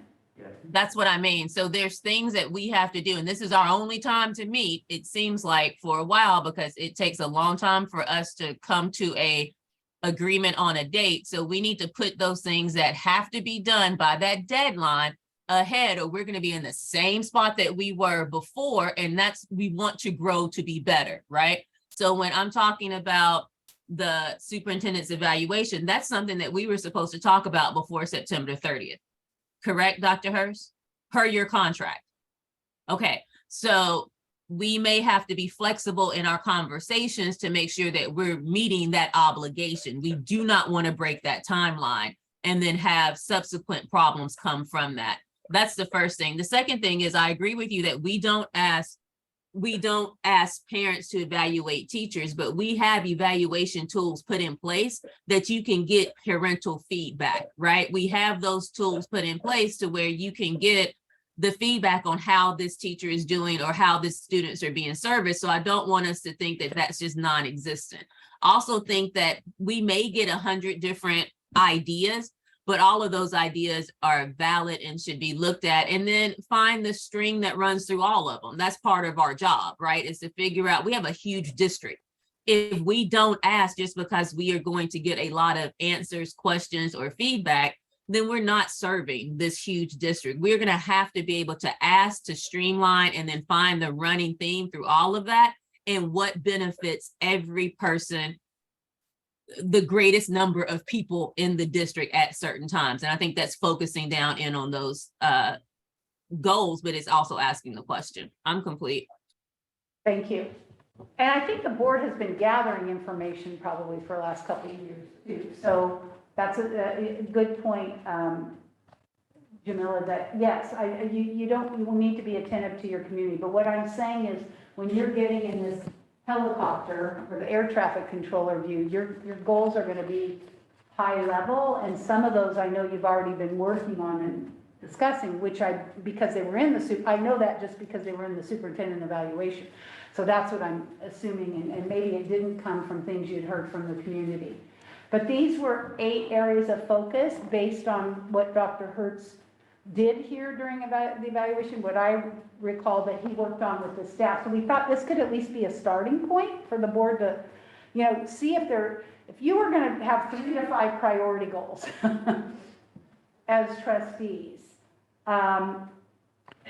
is there any, as a district, and that you were going to universally agree that these would be your highest of high priority? Is there anything in here that stands out? And if I could just reiterate, again, I hear what you're saying, Trustee Smith-Folds, superintendent evaluation. Again, this is all taken from my evaluation. I actually pulled a piece, pulled apart the superintendent evaluation and gave my team each component that related to them, and we had one-on-one sessions around this. So when I talked about those forms that I just presented to you from each of my executive cabinet members, it's based on your feedback. So when you see things like HR in here, that was one of the most important things. Now, I will say that I wanted to make sure that I brought back the most important things so that we're not focusing on 20 different things. If you look at the totality of those sheets and you add up everything that they put in there, it's certainly more than this, but we can't focus on every single thing. So I asked them to highlight and capture from my evaluation what are those pieces that really stood out, and we had those discussions. So when we look at recruitment, we talked about safety. We talked about our labor partners and increasing transparency. We talked about communication, effective communication, trust and credibility with labor partners, student voice, academics. Those were the pieces that really resonated with us. So as you think about the 3 big buckets was around HR, communications, and then culture and climate as well.